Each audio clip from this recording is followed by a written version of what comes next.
Supply.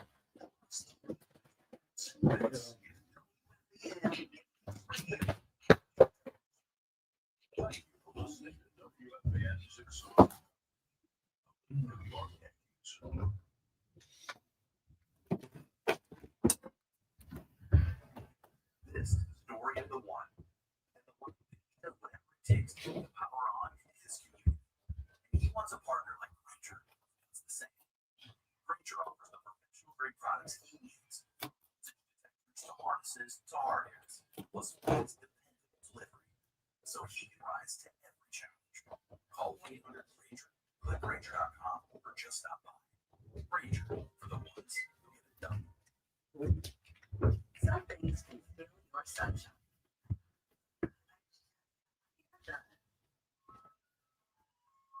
Sorry, the cooler's broken. Do you want to see my flip-flops? But COVID-19 can steal a lot more. I just took a COVID test. Prescription medications for COVID exist. If you test positive this summer, ask your doctor if they're right for you. Visit PfizerForAll.com/COVID-19 to learn more. Sponsored by Pfizer. Do Crohn's disease or ulcerative colitis symptoms keep coming back? Tremfya, Guselkumab may help, with rapid remission achieved at 12 weeks and lasting clinical remission at 1 year. Some even saw visible improvement of their intestinal lining at 12 weeks and 1 year. Tremfya is a prescription medicine used to treat adults with moderately to severely active Crohn's disease and adults with moderately to severely active ulcerative colitis. Serious allergic reactions and increased risk of infections and liver problems may occur. Before treatment, your doctor should check you for infections and tuberculosis. Tell your doctor if you have an infection, flu-like symptoms, or if you need a vaccine. Healing is possible with Tremfya. Approximately 3 out of 10 patients were in endoscopic remission at 1 year, based on areas visualized on colonoscopy, which may not present the deeper bowel layer or entire GI tract. Individual results may vary. Ask your doctor about Tremfya today. Call 1-800-526-7736 to learn more or visit TremfyaRadio.com. Before you begin your road trip, ask yourself, do you really want to buy full suitcases? With the new 2026 Kia Sportage X-Pro's class-leading cargo space, you'll have room for what you need. Find out more at your local Kia dealer today and keep the adventure going. Kia, movement that inspires. Call 800-3334-KIA for details. Always drive safely and obey all traffic laws. Comparisons based on second row legroom and cargo space behind second row seats in the subcompact SUV class according to Kia segmentation as of June 2025. Do you have $10,000 or more in credit card debt? Are you barely getting by making minimum payments? With credit card debt reaching all-time highs, National Debt Relief is letting everyone know about great debt relief options now available to help people with overwhelming credit card debt. These options may reduce a large portion of your credit card debt. Get a free debt relief consultation when you call 800-586-4040. 800-586-4040.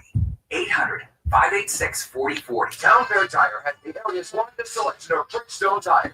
So we buy Bridgestone tires for less and sell them for less. The guaranteed lowest price you'll find anywhere. Plus, we give you more free services for life than any other tire dealer. So when you're looking for Bridgestone tires, there's only one place to go. Town Fair Tire. Because nobody beats a Town Fair Tire deal. And nobody.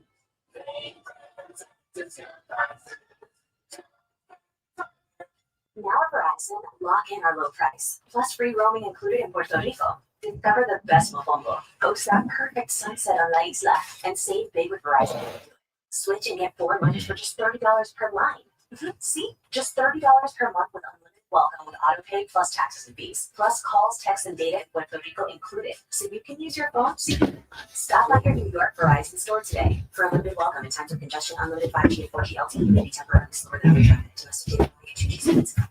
Step up to the plate with confidence with the Jeep brand's newest MVP, the all-electric Jeep Wagoneer S. Year after year, the Jeep brand has delivered game-changing technology and features to help keep you off the bench and on your next adventure. By blending thoughtful luxury capability and advanced technology, the Jeep Wagoneer S is one key player that doesn't disappoint. Experience the brand new head-turning design and luxurious interior without sacrificing on the legendary performance you love. Excellent range capacity opens up the playing field, and with 4x4 capability, featuring select during driving modes, how you play the game is up to you. The interior cabinet Wagoneer S pays special attention to detail and seamless connectivity that surrounds you in comfort, along with premium seating, ambient lighting, and and over 170 standard safety and security features. And like most All-Stars, it can really motor, especially with standard 600 horsepower. It's rugged, plays aggressive, and isn't afraid to get dirty. And with the exciting offers and deals going on right now at your local Jeep brand dealer, it all adds up to Jeep why it has to be this deal. So hurry today. Jeep is a registered trademark. I'm Bobber, founder and chairman of Burke American Parts, family of brands that includes RepairClinic.com, appliance and HVAC parts fusion company that's grown into an international brand. Before AmericanEagle.com, we partially launched a new technology platform. American Eagle helped take our technology to a whole new level with digital marketing, software development, and business insights into our key markets, appliances, HVAC, and outdoor power equipment. It did so both on time and on budget. AmericanEagle.com has the resources, experience, and talent needed to produce solutions. Our new technology platform, developed by AmericanEagle.com, has produced tremendous results with higher traffic, conversion, engagement, and online revenue. If you have any home repairs you need to take care of, check us out at AmericanEagle.com. If you need a world-class website for technology projects, then I would highly recommend AmericanEagle.com. Call AmericanEagle.com at 773-NETWORK. That's AmericanEagle.com, 773-NETWORK. Tune into the BT and Sound Show weekdays from 10 to 2 on the Fan, presented by your Tri-State Cadillac dealers. Cadillac is the official luxury vehicle of the New York Mets. All sports with BT and Sound. Today's 10 to 2. Don't you let me in. Don't you let me in FM. Don't you let me in FM HD1, New York, and Odyssey Sports Station. Good evening at 11 o'clock. I'm Marco Belletti. The Mets trying to get this West Coast swing off on the right foot. They got a 3-1 advantage on the Giants. They head to the bottom of the third. Francisco Lindor, after snapping that 0-for-31 streak, might just be getting hot. 2 for 2, including a solo shot here earlier in the top half of this inning. Mets scored 2 in the first inning. Brandon Nimmo with a double, Lindor with a single, and then Juan Soto and Pete Alonso each knocked in a run. Clay Holmes gave one back in the bottom half of that inning. 2 innings, 1 run, 2 hits, 1 strikeout, 1 walk for Holmes thus far. And the Mets a 3-1 lead on the Giants, bottom 3. Meanwhile, before the game, they picked up lefty reliever Gregory Soto from the Orioles for a couple minor leaguers. He's a 2-time All-Star, set to slide into the high leverage role in the back end of the bullpen. David Stern's thrilled with adding another piece to Brooks Raley in the back end of that pen. With the injuries we've had from that side of the pen over the course of the season, the importance that an arm from the left side can potentially stretch in October, it was certainly something we wanted. Meanwhile, Kyle Schwarber continued his torrid pace. A couple of homers, giving him 6 over the last 7 games, 9 over the last 13, as the Phillies pulled away from the Yankees 12-5. Entire bullpen faltered as Luke Weaver served up the go-ahead 3-run shot to JT Realmuto. Tim Hill, Ian Hamilton each allowed 2 runs, and Scott Effross gave up 4 in the 9th for good measure. Just because we're a little short, we got to get low going. So, it's a challenge right now, but, we got to have guys step up. Meanwhile, before the game, Yankees also finally found their third baseman. They sent a couple prospects to the Rockies in exchange for Ryan McMahon, an all-star last season, 30-year-old, good defender, on pace to keep his 4-year streak of 20 straight homers alive, 16 thus far this year. 82 degrees, clear skies, Central Park. That's happening. I'm Marco Belletti.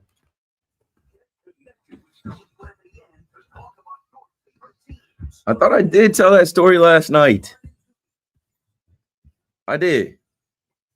It's AM to AM on WAN.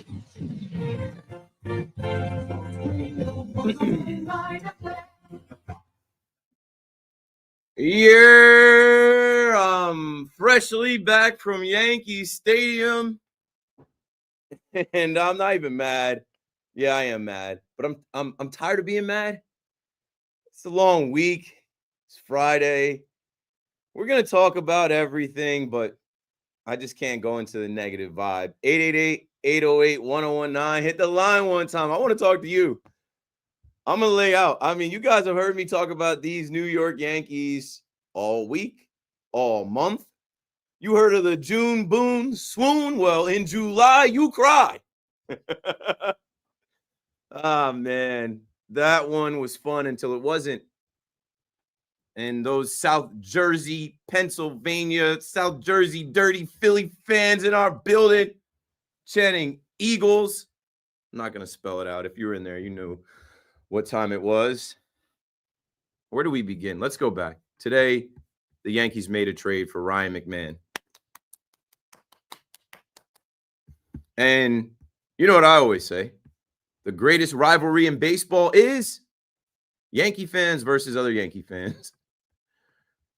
We'll never agree on anything.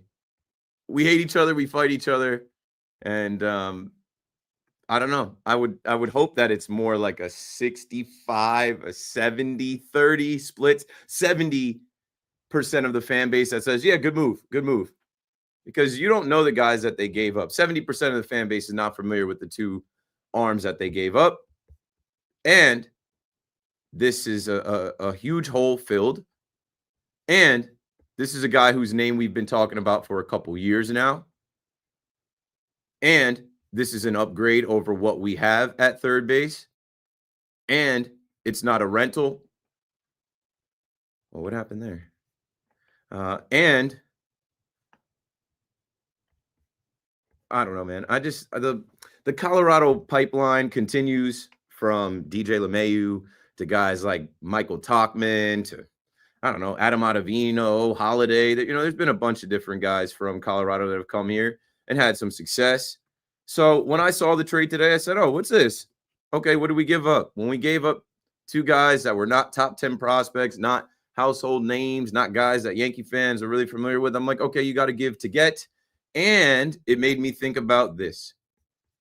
What is the number one priority right now at this trade deadline, which is not today, not tomorrow, like we still got some time.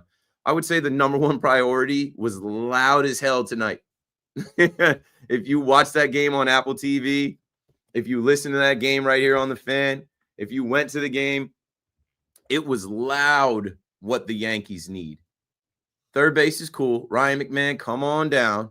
He's going to be a plus defender. You can call me up and tell me about his road splits. You can call me up and tell me about it. I don't care about that. This is not Coors Field. This is not like playing for the Rockies. Imagine you playing for the Rockies and you got to go face the Dodgers and the Padres and the Giants. The Giants right now are down 3-1 to the Mets in the bottom of the third. Rafael Devers at the plate.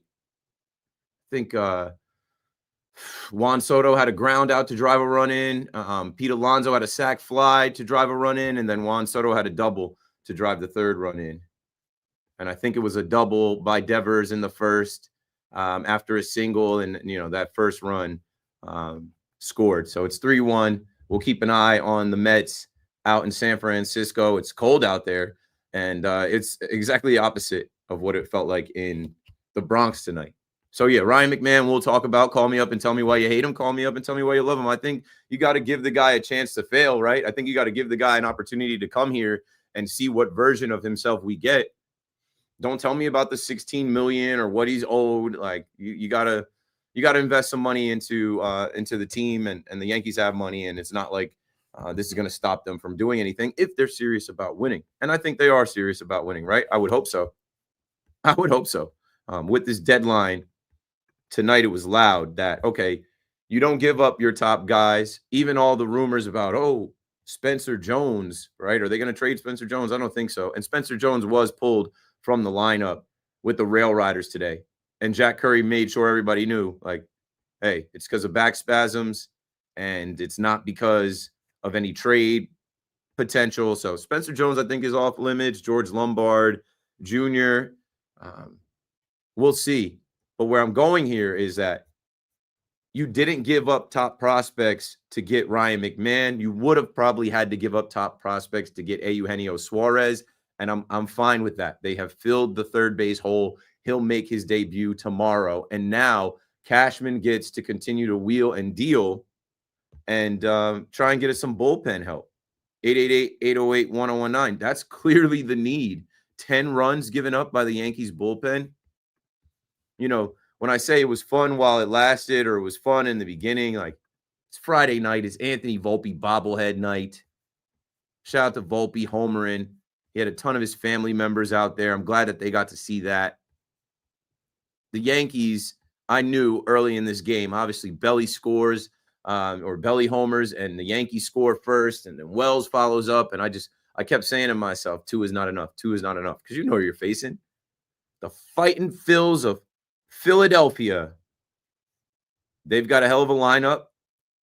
They've got guys that played in the World Series a couple years ago and lost. They've got a team that's fighting for first place, a team with guys that put bat to ball, can hit home runs, can put pressure on you.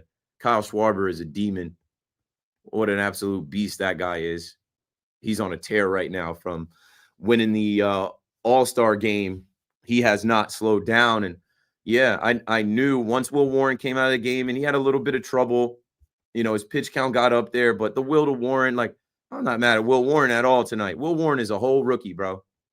I think Will Warren made either his first start or one of his first starts last year around the trade deadline down in Citizens Bank Park against the Philadelphia Phillies. And, tonight he goes out there. He only gives up 2 runs. His pitch count's it's up at 89 at second inning. And, he got in a little bit of trouble. But when he left, I felt fine. When he left, I'm like, all right, the Yankees, they had multiple leads in this game. The Bronx Bombers were back. all we do is hit home runs if we're gonna score, right? That's how they were doing it in Toronto. It carried over to Yankee Stadium today. But solo shots, it's not enough. Solo shots aren't beating anybody. 3-run homers win ball games. And man, did the Philadelphia Phillies open up a can? I was out of there. I didn't see the 9th inning. I didn't see too much of the end of that game. I listened to it, but basically where we're at, folks, is you go to the bullpen, and these guys are cooked, man. They're overused. Tim Hill is the most used arm in the bullpen.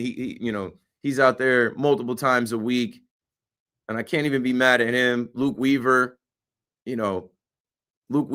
he actually he got better. Like he came back too soon, in my opinion. He struggled and he kind of just righted the ship a little bit, but then he gets got tonight.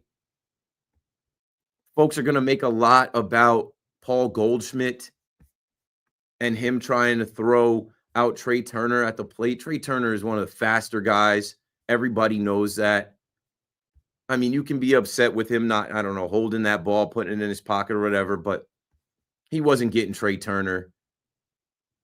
And I know Boone defended him. I'll play the audio from Boone. If you listen to the postgame, you just heard it, but I see people going crazy about it on Twitter. What are you expecting at this point? What are you expecting at this point? I don't know what to tell you guys, man. That's a disappointing one because they rallied back. That's a disappointing one because you need bullpen repair. You need bullpen help ASAP.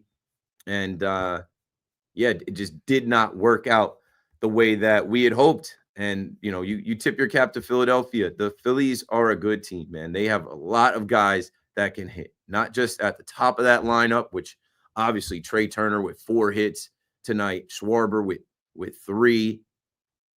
And he hits the ball hard, man. Homer in the 5th, Homer in the 8th. And they put pressure on you. You get in a little bit of trouble. Guys get on you, getting a little bit of trouble. And that's the other thing, too, with the Yankees and all the talk about the defense and them making a move today to bring someone in to shore up the defense. It's almost like you're expecting it to happen. You're expecting them to throw the ball around. I'm hoping not. But when they do, I'm in the stadium. I'm talking to people. I can hear people, oh, here we go again. And I'm like, Paul Goldschmidt, I don't know, put the ball in your pocket. It doesn't matter, man. It is what it is. Like I said, Turner is fast. He's not getting Turner. And then, Real Muto homers and the Philly fans are in there chanting Eagles, spelling it out, and they're getting louder. But then, Jordan Romano sucks. Former Blue Jay. He struggles in Yankee Stadium. He gave us some hope. He gave us some life. And Volpe with that homer pulling the ball and it just getting over the fence. It was like, all right, we're in this one. And, the people were in there believing. Some people were in there believing, hey, we're going to battle back. Even Boone going to Ben Rice and taking Peraza out of the game. I'm like, all right, let's go. He pinch hits for Peraza. He gets on and he ends up, coming in off the Judge sack fly. But yeah, you guys know what happened after that. Not enough. When you look at the bullpen and from Hill to Weaver to Hamilton, they each give up 2 runs, and then Scott Efros 4. And yeah, Scott Efros cleaning up his locker. Yorbit Vivas cleaning up his locker. And the Yankees now have to come out and win the next 2 games to win this series. And you know what? The Met fans that were in the building tonight, you should have been screaming, let's go Yankees. You should have been cheering a little bit harder. Yeah, I put it on the Met fan. You don't want to root for the Yankees? Tonight was a night where we needed your energy in there. I don't know, man.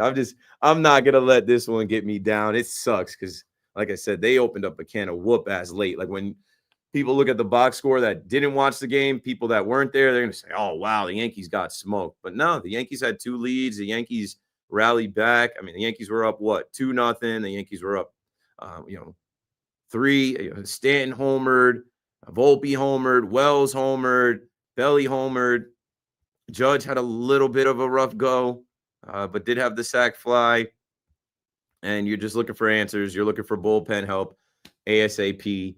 And that's where we're at, folks. Ryan McMahon, come on down. I'll give you an opportunity to be this version of yourself with the Yankees that we hope you can be. I mean, my hopes are that he's better than what we've had. And I think he will be. I'm not mad at that trade at all. I'm happy with that trade.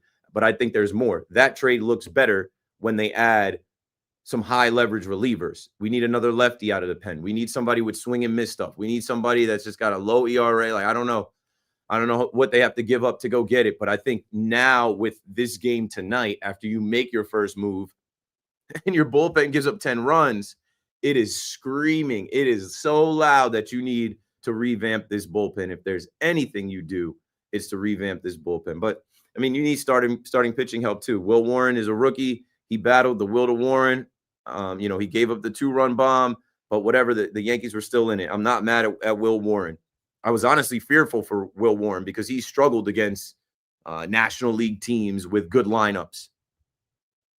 But then you got Stroman on the mound tomorrow, and Stroman has been a pleasant surprise here coming back from the IL. But when you think about Will Warren stuff, how hard he throws, the fastball, what he has, and then you think about Marcus Stroman and what he has in his arsenal is completely different. Let's see, quick turnaround here, day game tomorrow. Let's see what Marcus Stroman brings and what this lineup does against him. And then you've got Rodon going on Sunday. Just let's not get swept. I felt like tonight was the one that they needed. I felt like they needed this one tonight. I felt like they were in it and they potentially were going to rally back and have it. But now you've got Stroman tomorrow against Ranger Suarez, and then you've got Zach Wheeler on Sunday against Carlos Rodon. And I mean, if they get swept in Yankee Stadium by the Phillies, it is going to get really loud. And now we're going to start to bring in the fans that are going to get really loud on the fan. Some may not be in a laughing mood like I am. Some may not be in a mood to just say, hey, it's going to be all right. We'll get some bullpen help and we'll push forward. Let's take a break here. I'm going to get some water. I'm going to look for some stats from like Katie Sharp and some of the reporters. I'm sure that, it always kind of tells the story post game when you see what the Yankee beat reporters write. We'll get some audio from Boone and some of the players as well. But yeah, really, this is a night I want to hear from the Yankee fan. How you feeling? What are you thinking? I jokingly said you go from the June swoon to July you cry. There's been a lot of Yankee tears this month. And, we want these guys to lock in and play better. And I think some new energy in the clubhouse with Ryan McMahon, some new energy soon to come with some new relievers. And hey, somebody's got to go. I've been saying that this roster is clunky as hell. Somebody's going to get sent away that you might not be thinking about, and that will shake the room, and that's necessary. That's necessary. There is no giving up, as I already see, calls coming in, sell at the deadline. Yankees aren't making the postseason. No. It's July 25th. July 31st is a trade deadline. They have to continue to make moves to shore up this team. There's enough talent on this team, enough hitters on this team. You can never have enough pitching. Get us some bullpen help, maybe get us another starter, and then let's see what happens. If they end up being a wild card team, so be it. Maybe they got to get hot from the wild card spot. I know it's tough for fans to think about the fact that the Yankees had a 7.5 game lead in first place, and now we find ourselves 5.5 back. So we'll look around Major League Baseball as well. And when we come back, we'll do the big shot of the night to get that out of the way. Spoiler alert, it is no one from your New York Yankees. Keith McPherson on the fan. Dial 888-808-1019. If I saw you at the stadium and you're driving home and you want to talk to me, man, call up. I'm on till 2 a.m. Don't go anywhere. We're coming right back. No matter the sequence.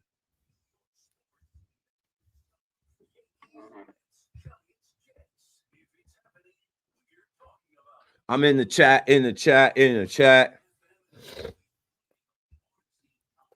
Evan says, I don't see this team winning anything. Me either. But crazier things have happened. This team is pathetic. In a few days, they can be 10 games out of first place. Tomorrow is a must win. With Marcus Stroman on the mound, who none of you guys wanted. We thought he was going to be traded. He's 2-1. He hasn't even made that many starts. His ERA is like 6 something. Philly's currently minus 124 for tomorrow's game on FanDuel. Yeah, I expect them to win. I'm not going tomorrow. I'm going Sunday, but I don't know. Devin Williams, the guy that everyone wanted off the team in April, is now by far our best. Sure, that's baseball, Susan. You can't predict baseball. But he only pitches in the 9th inning in a close game or with the lead. Bases loaded for the Mets here. Tyrone Taylor at the plate. Logan Webb been trashed tonight. Definitely need some arms. After a day on the beach, I can watch the Mets game and watch Keith in Mexico. Dennis, stop flexing on us, man. You had the resort. You had the all-inclusive. Yankees bullpen is now the 8th worst in MLB. Okay, see, I said I was going to start collecting some stats from Yankee beat writers. Nicholas is on it. Romano was our chance to battle back and take the lead, but offense can only do so much when the bullpen gives up 10 earned runs. Exactly. I went to Yankee Stadium, and all I got was this Anthony Volpe bobblehead. But this is a cool one. My camera's glitching, bro. What the?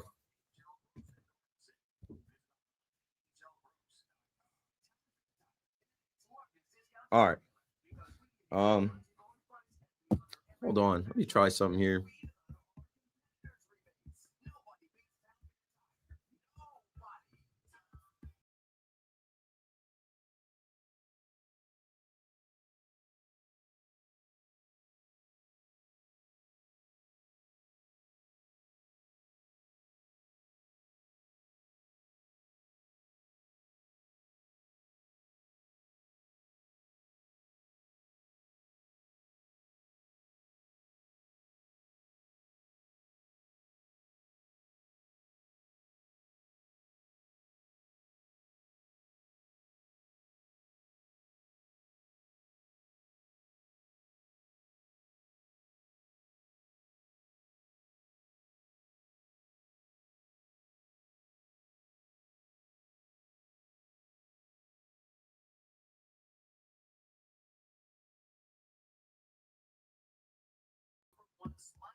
I'm back. I had to fix this camera. I gotta get some push-ups in.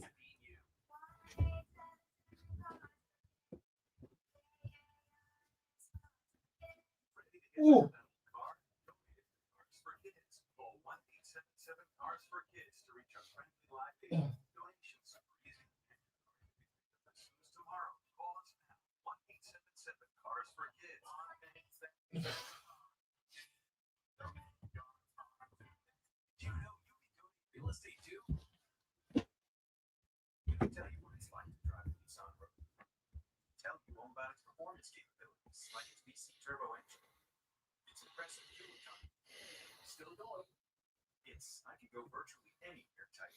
You will. I believe in you.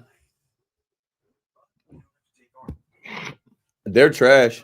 They actually started playing better.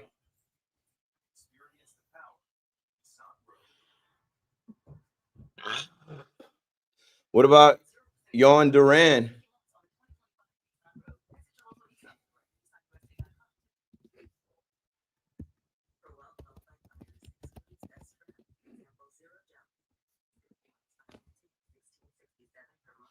Let me see here. Looking at some things.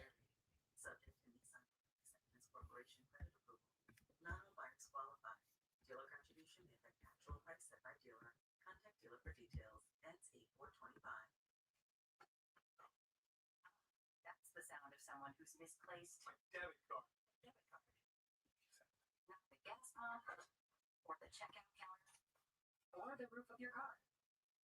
Now, if he has the Chase mobile app, he can use Card Lock.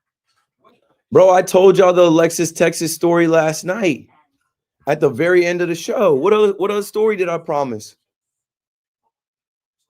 I know I told that story last night. I had 2 strip club stories back-to-back nights to end. the show. All right, let's switch. We're going right to the phones after this big shot. The NFL on CBS, live on Paramount Plus.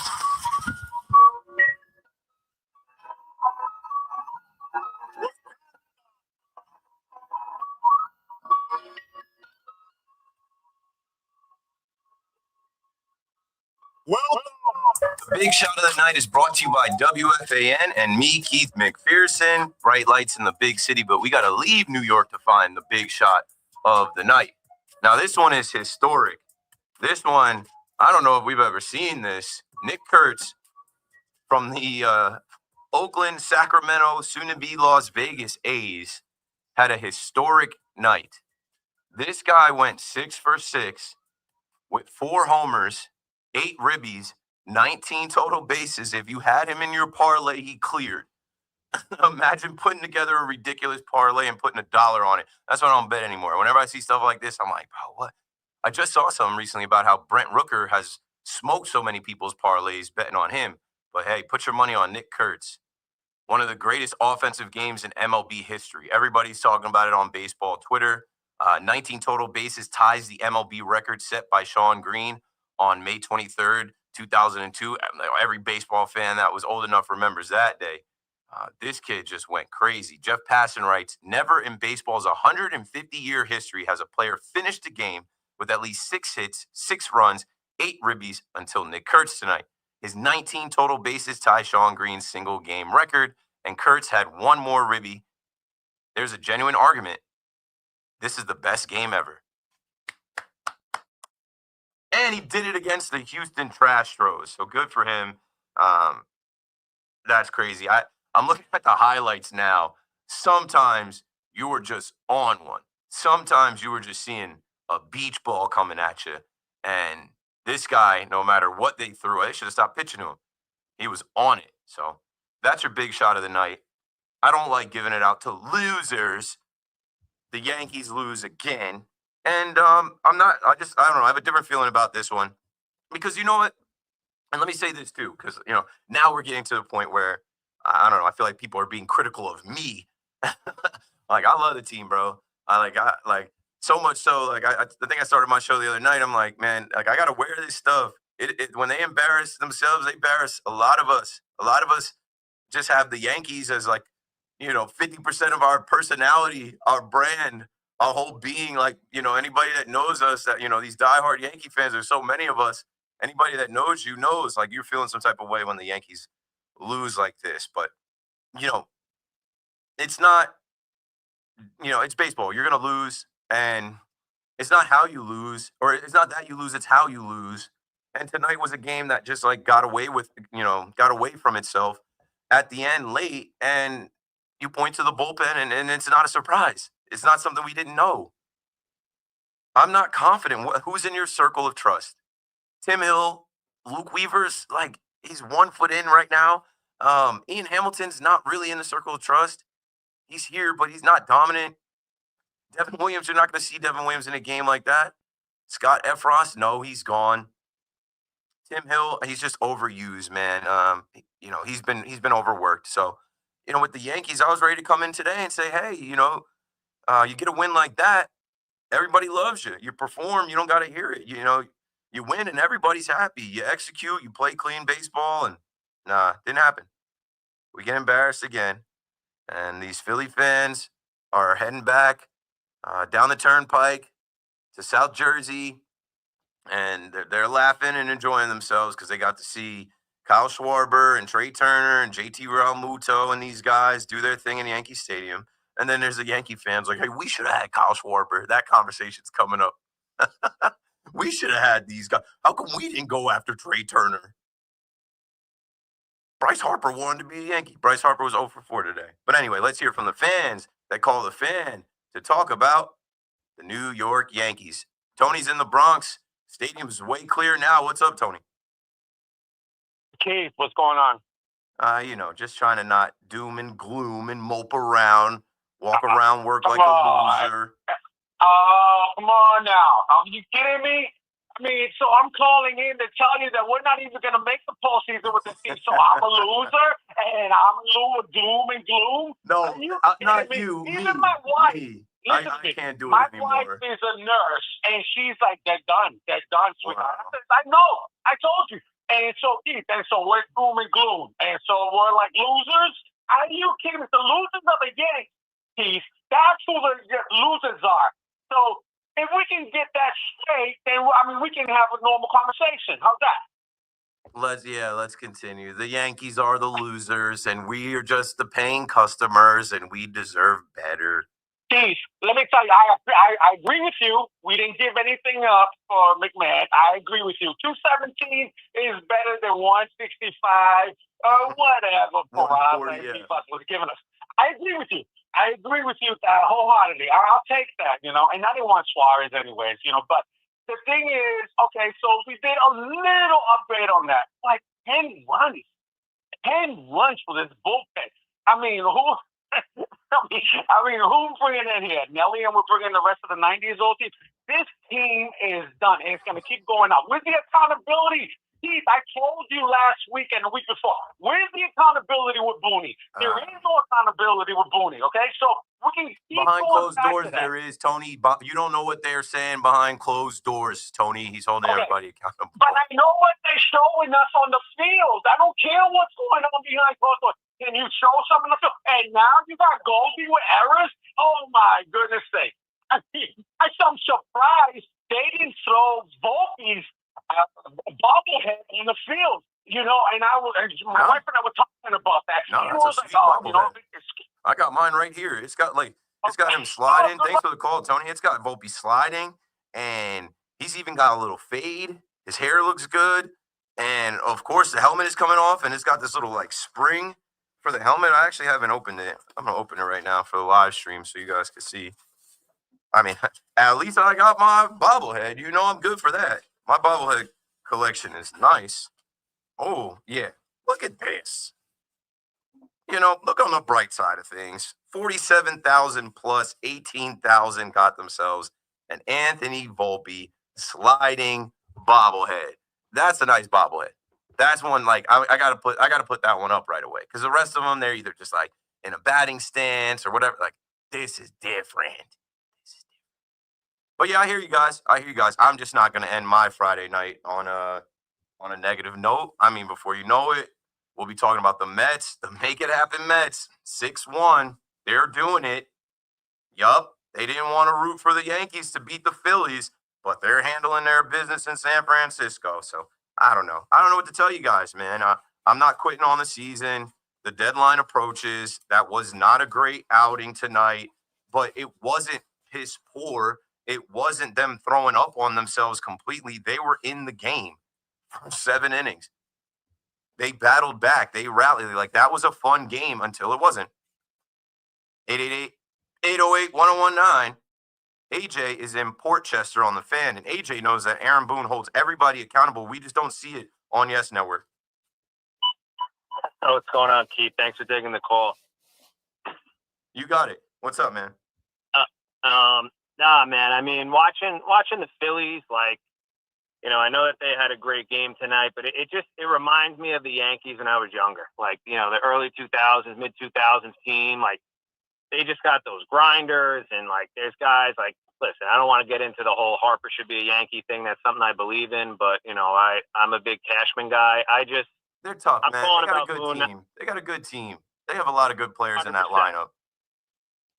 I mean, in terms of Boone, I know it's not all on him. I'm not going to sit here and just crush him.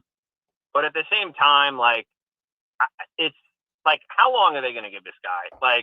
They gave Torrey 12 years. They gave Girardi maybe 9 years. I mean, I know things have changed a lot. We tore down the stadium. That's a whole other thing. George is gone. Bob Shepard's gone. It's a whole different regime now. And I feel like it's just so status quo. And it's just they want to be in the hunt every year.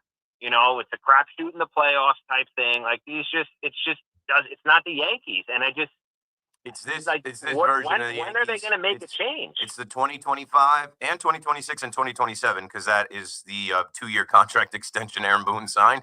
It is this modern day version of the Yankees. We got to let go of the past. It sucks. It sucks because like But it how makes long? me feel How like long you think I'm they'll old get? now. It makes me feel like I'm like I grew up. No, me too, man. I left Never Neverland. I learned a lot of things. Think back to my childhood. People were talking about this Ryan McMahon deal is like the Yankees getting Scott Brocious. No, it's not. But fingers crossed. Fingers crossed. Thanks for the call, AJ. Yeah, these are Aaron Boone and Aaron Judge's Yankees. This is what it is. I think I talked a couple nights ago, last night. I said, remember, was it 2021 or 2020 when Aaron Boone said the league has closed the gap on us? And it's like, not just now. Like we're going on 16 years since you've been able to win a chip. There's a lot of teams that were able to win in that time. There's a lot of teams that don't fear the Yankees like they once did. When we were younger, it was like, hey, you step into Yankee Stadium, you got to deal with those guys and the fans. It's going to be a long night. You step in the Yankee Stadium, they're never out of any game. You step in the Yankee Stadium, you're not putting up double-digit runs. Bro, how many nights have I been in there where, you're watching people get out of Dodge. Next thing you know, you're in the car listening, and it's 12-5, and it sucks. That's baseball. Like I said, I hope that it is so loud that they make moves for, I don't know, give me Johan Duran tomorrow. In the chat, they're throwing out names. People are kind of losing faith. Nicholas says, what's up, Keith? Bullpen is an absolute train wreck. There may be no fixing this mess. The only way to fix this would be to get Emmanuel Clase and Cade Smith. And to get Emmanuel Clase and Cade Smith from the Cleveland Guardians, you got to send Dominguez or Spencer Jones or Ben Rice. And I don't expect that to happen. Nicholas also said the Yankees bullpen is now the 8th worst in Major League Baseball with a 4.28 ERA. I'm going to take your word for it, and I'm going to go look that up right now. I mean, I don't doubt it. I don't doubt it at all. Robbie's in Lennox on the fan. What's up, Robbie? Uh-oh, Robbie, you went to bed off that already? You asleep already? It's like a little bit after 11:30, my boy. No way, Robbie. I'll put Robbie on hold. We're grown men out here. The game just ended like an hour and a half ago. I know in California, Mark is awake. It's 8:37 over there. No, I'm awake. Wide awake.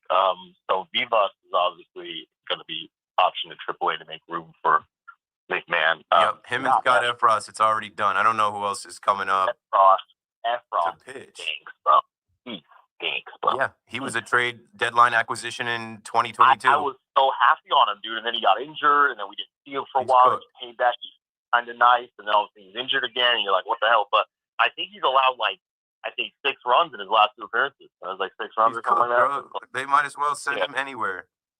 And you want to know something else? Man, I'm even going to go on a limb here and say this is crazy because I was telling my buddy this. The Yankees have 0 reliable bullpen arms right now. At this time, at 8:37 on a Friday, they have 0 reliable. And guess what? They haven't had a single guy who's been reliable for the last 2 months. It's been, even today's game, you look, he's 6'5". He cuts it 6'5". And who does he bring in? Freaking Ian Hamilton, who hasn't pitched in 4 days. The Yankees are so close, and then it just implodes. It's that to me, and I've been saying this, I'm big on Boone. That's the reason why he should be fired, because he doesn't know how to put. Who else are you gonna get, though? Who else are you gonna go to? You want to go to Devin Williams? Devin Williams only gonna pitch in the 9th. There's nobody else. He put Weaver and Hill in a 5th and 6th spot. That's not even their spot.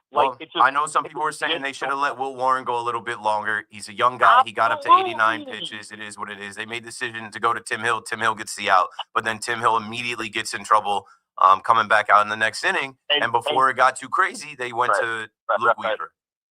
And you want to know why I'm so critical on Boone is because last year we saw, in my opinion, the Game 1 debacle in the World Series with Nestor Cortez, the debacle of whatever anybody wants to say, the debacle in Game 5 as probably the worst inning in MLB history of any professional sporting event you've ever seen. Just absolute implosion in that World Series. And this year, you're seeing the Yankees are just sloppy again. And after that World Series, every Yankee fan, including you yourself and me as well, said this needs to get cleaned up. Like, we need to clean this up to be a better team moving forward. And you're seeing it's just time. We need Fernando Cruz to come back. That's it. Mark Leiter Jr. I'm actually asking for Mark Leiter Jr. to come back right guess now. What? Like, Ashman's big move for the pitching is going to be like, don't worry, guys. Louis Hill's coming back. Like, that's going to be his big move. And I'm like, no. Yeah, he's probably another rehab start away from joining the rotation. And then Cam Schlittler can go to the bullpen, throwing 100 miles an hour. That'll help. I would want him. The thing is I would want Schlittler to be used right now. His value is sky high, right? Like, you need to trade him right now. Like, I understand you want. And if you could trade him to go get a Yohan Duran, if you could trade him to get Ryan Helsley, if you could trade him to, then I'm down for that too. They need like 2 bullpen arms, man, or like at least 2. I'm looking for 3 at this point, because who do you trust? We need options, man. We have 1 lefty, and the rest of these guys are suspect as hell. Loaizaga, cooked. I don't need to see Scott Efros for the rest of the year. Horrible. And the thing about Loaizaga, it's not his fault. It's just Boone is putting him in high leverage situations, and he just can't get out. It is his fault. He's not the same guy, and like, he's batting practice. So yeah, we're just in a bad spot right now with that bullpen, Mark. Thanks for the call. 888-808-1019. You know, I hate the hangover that we're stuck in from the World Series loss. It sucks. It is terrible. We can't shake it. And every time they throw the ball around, it reminds you. Every time the bullpen, I don't know. You guys wanted to keep Tommy Kahnle. Tommy Kahnle's all right this year. He had to go after he walked everybody in Game 5. I don't know, man. I don't have the answers. I'm hoping that I get the alert with the answers. Go get the best relievers on the market. Up the ante. I don't know what it takes.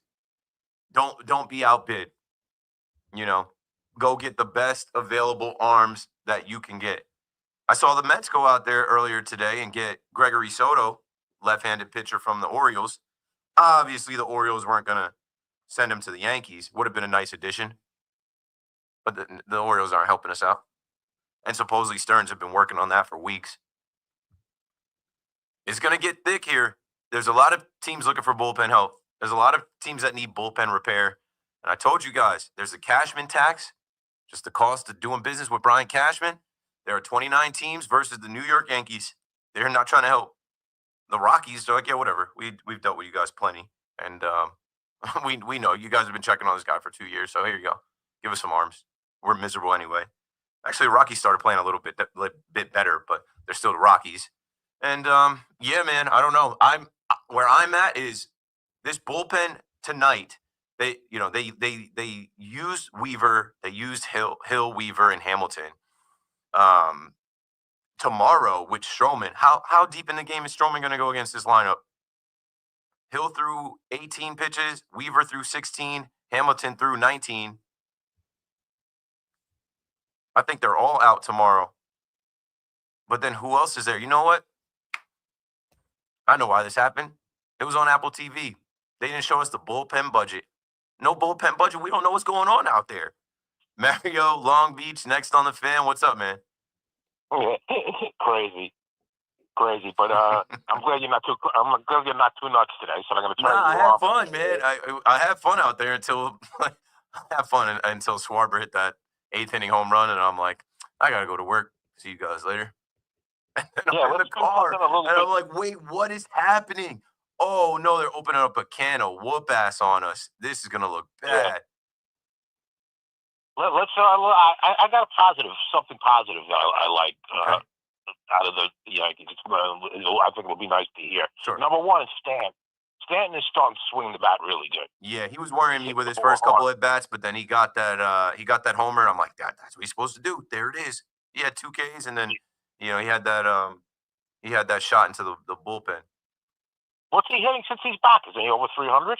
I think he's pretty high. 270 and 862 OPS. I'm not mad at Stan, man. I'm not mad at Stan. Yeah, and another thing that I noticed that I really, really think that's going to be good, Keith, especially for the playoffs, Rodon. Rodon, he's changed his mannerisms in terms of, where he'd fall apart. Like He's worked on it. He's Yeah, controlled his because emotions, his body language, and he's been able to overcome some things. Yes. Somebody Yeah, must what I have like- worked with him. Can yeah. we give credit to the Yankees for that? I don't know if it was a mental health coach. I don't know if it was Boone. I don't know if it was Matt Blake. But, that was a number one thing that he needed to fix, and he's fixed it. Yeah, and what I like too is that inning where there was 2 errors against him, he fought out of that inning. There was 2 errors. He could have really that would have been tough on anybody. And then after the inning was over, he was in the dugout trying to pump up the whole team. He was yelling at everybody, "Come on, let's go, let's go, let's go!" And I asked the other day, who is the rah-rah guy? Who's the guy that yells? Who's the guy that, you hear him raise his voice? I guess it's Rodon. And, I mean, it's his 3rd year here. He's an all-star. He's earned that right. Somebody's got to do it. It ain't going to be Judge. Yeah, maybe we have to temper our expectation or change our expectations and think maybe he can do it. Everybody says, "Oh, and I don't trust him in a big spot." He said that. I'm not really sure. Maybe that's a little different this year. 2 weeks ago, that Cubs game, I was at that game, and the version of Rodon that came out for that Cubs game made me feel like he could do it. Yes, we do need to change our tune a little bit and believe in the guy. I felt like that tonight with Volpe. Thanks for the call, Mario. Some of you guys are the worst. I don't know how you show up there wearing pinstripes and then you root against anybody in the pinstripes. On Volpe's bobblehead day, I'm telling people, hey, knock it off. Support the guy. Do you want to win? I just don't get that, man. And then even with whoever comes out of the bullpen, it's always, woe is me. Oh, no, here we go. I don't know.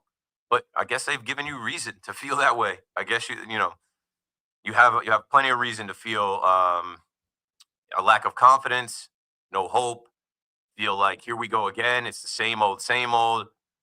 But I don't know. I go there in full Yankee gear. I got 2 Yankee logos on my left sock, 2 Yankee logos on my right sock, Yankee logo on my shorts, New York across my chest, Yankee logo on my headband. I go in there yelling and screaming from roll call to when I actually get, I got to get out of there to come here in the 8th inning. And I'm trying to, root for the home team. I'm trying to will us to victory. I'm trying to help. And I'm always rooting for whoever's in the pinstripes. Every at bat, in the outfield, in the infield, whoever's on the mound behind the plate. It's unfortunate. New York Post Sports writes, when Fernando Cruz went down with his injury on June 27th, the Yankees bullpen had the 7th best ERA at 3.45. Since then, it's been the worst with a 7.13 ERA. It is loud. They are screaming, send bullpen help ASAP. We can't continue on this way. Save us. Help us. Is help on the way? We got to call the National Guard. 888-808-1019. The Yankees are also under 500 since May. So when I talk about the Boone June swoon, get to July and you cry, yeah, I don't know what to tell you. I don't know what to tell you guys. See you at the ballpark Sunday? I'm taking tomorrow off. I'm like the pitching matchup, and it's baseball, right? Anything could happen. Stroman was great in Atlanta. Let's hope that he can piggyback off that. Atlanta's got good hitters, and that's on the road. Let's hope, hopefully you guys pick him up. Because these players hear it too, man. The moaning and groaning, and we're there. That's 47,000 people. And I don't know. Let's say 7,000 Phillies fans. Got to pick these guys up. They're at home.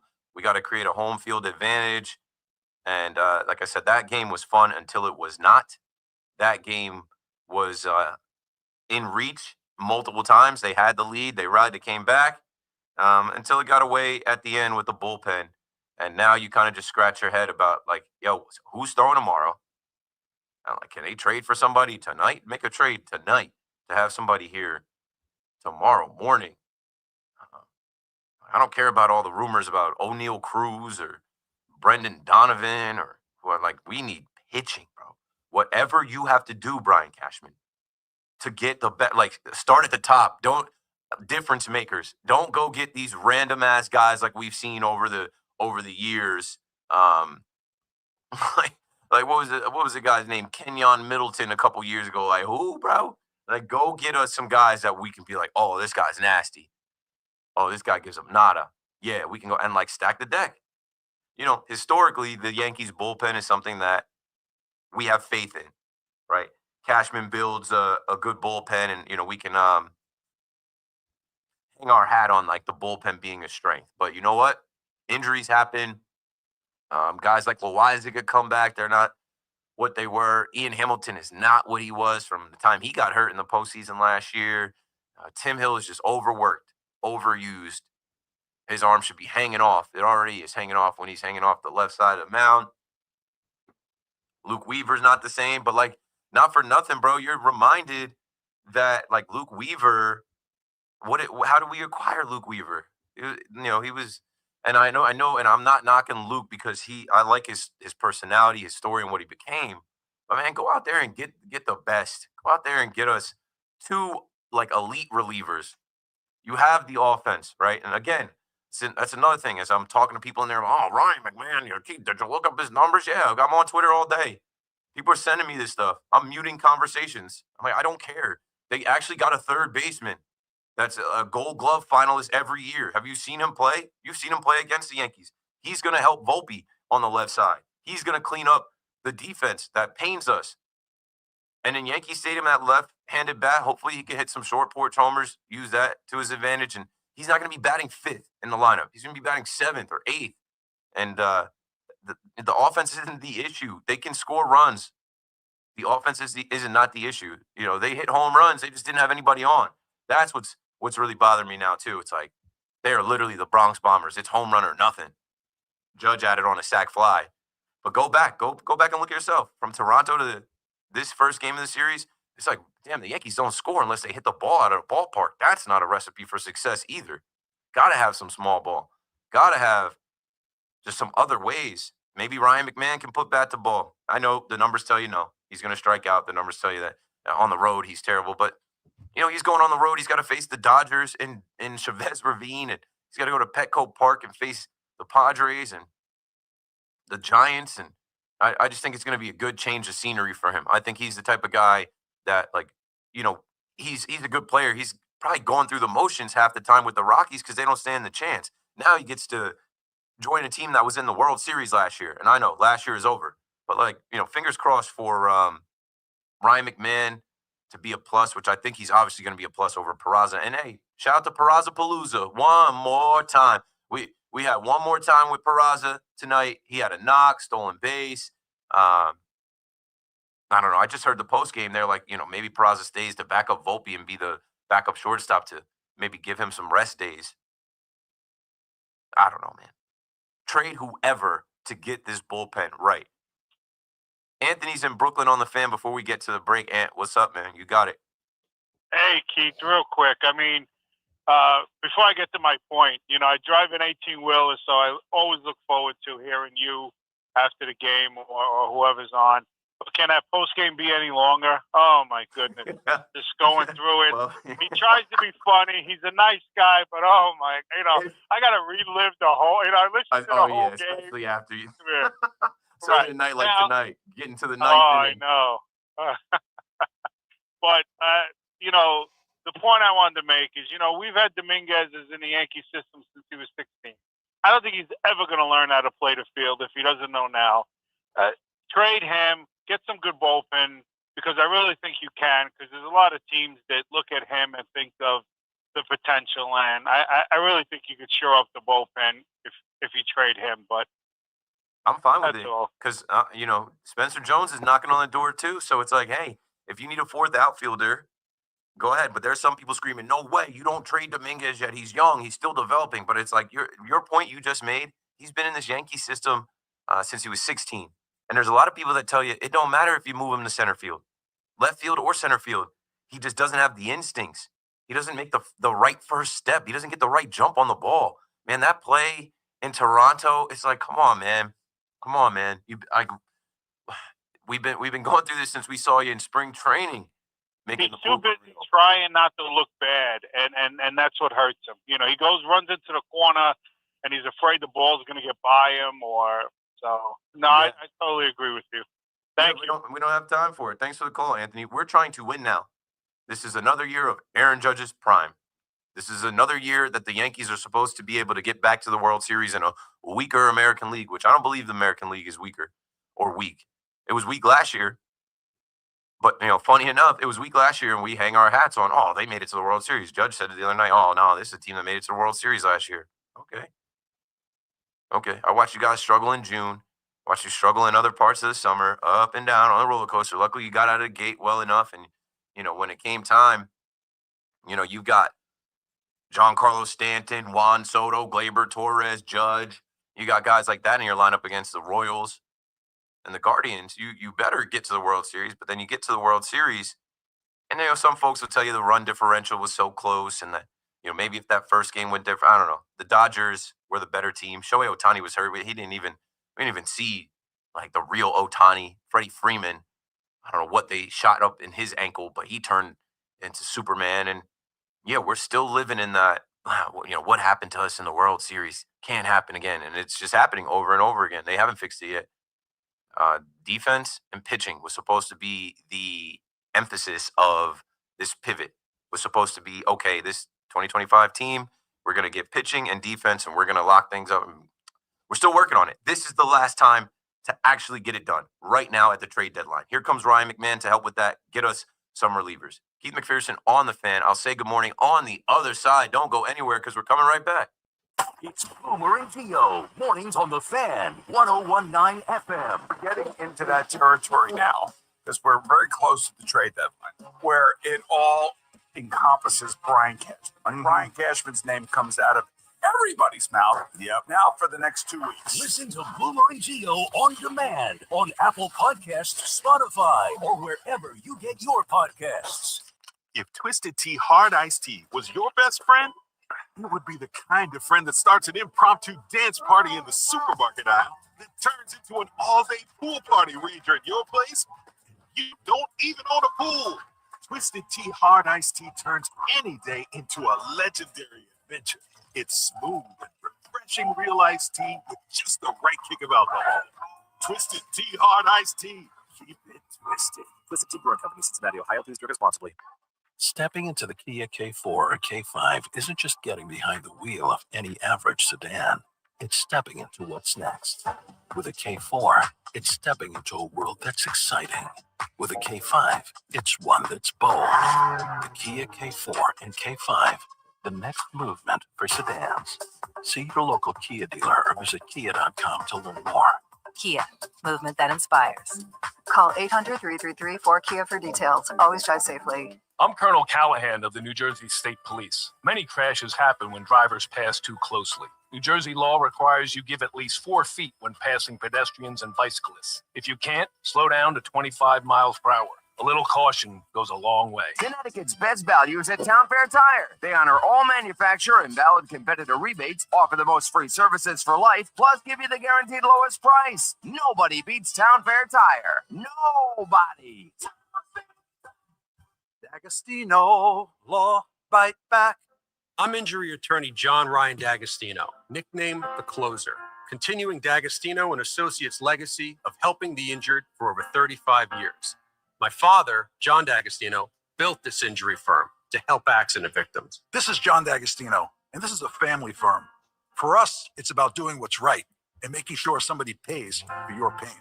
Call us first at 1-800-BITE-BACK. That's 1-800-BITE-BACK. They call me The Closer because big or small, in court or out, I'm fighting to get the job done, to win, to get you every dollar you deserve. D'Agostino and Associates has offices throughout New York and New Jersey and will come to you. I've been there and I'll be there for you. Call us first at 1-800-BITE-BACK.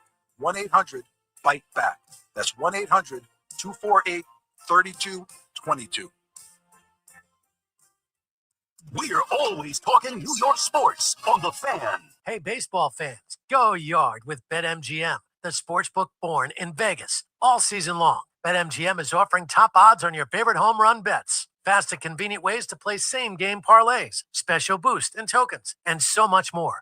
With BetMGM, you can be part of every diving catch, every double play, every strikeout, and every home run from your favorite teams and players. And from the first pitch to the game-winning fireworks, there are more ways than ever to supercharge your excitement. Whether you want to combine multiple bets for a chance at a bigger payout or place live bets as the game unfolds, BetMGM, the best place to bet long ball, has all the home run betting options you need. Download the BetMGM app, sign up, and get your piece of MLB action. BetMGM is an official partner of Major League Baseball. BetMGM and GameSense remind you to play responsibly. See BetMGM.com for terms. 21 plus only. New Jersey only. First bet offers for new customers only. All other promotions for existing problem, call 1-800-GAMBLER. Major League Baseball trademarks used with permission. At Paramus Chevrolet, we understand that a car is more than four wheels. It's an extension of who you are. Hey, it's Mike Tandarella, General Manager, Paramus Chevrolet. Because everyone has unique taste, we stock a large variety of certified pre-owned automobiles. So you're sure to find something you absolutely love. And it gets better. Enjoy our exclusive Paramus Chevrolet VIP Plus program. A lifetime of complimentary oil changes, courtesy shuttles, and loaner car availability. Visit us in person or online at ParamusChevrolet.com.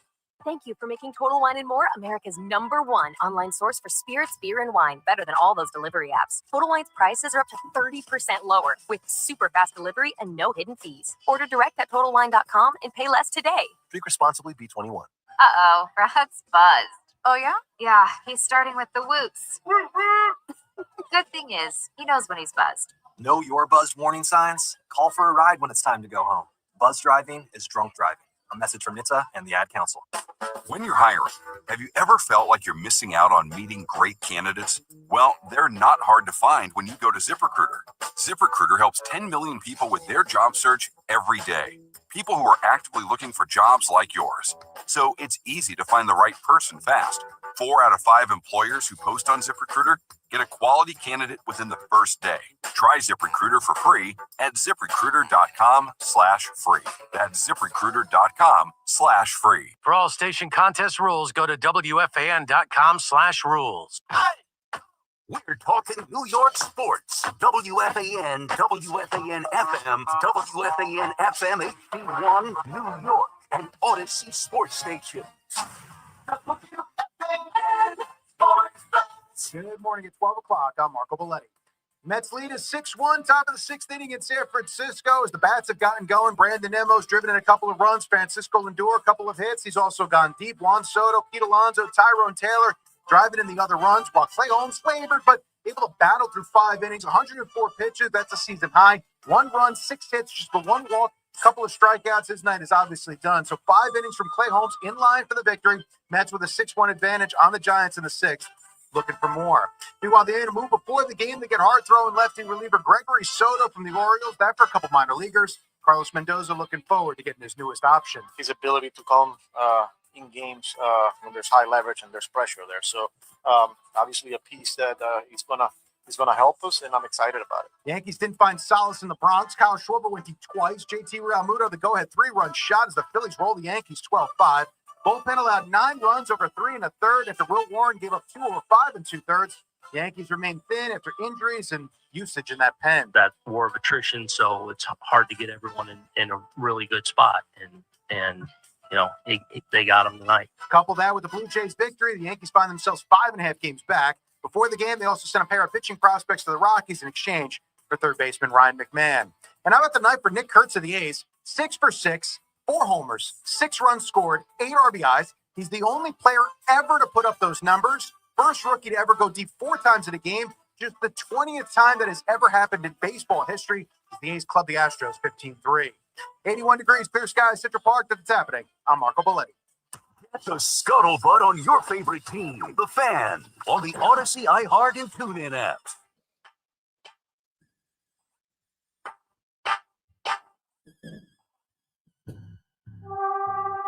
Good morning, good morning.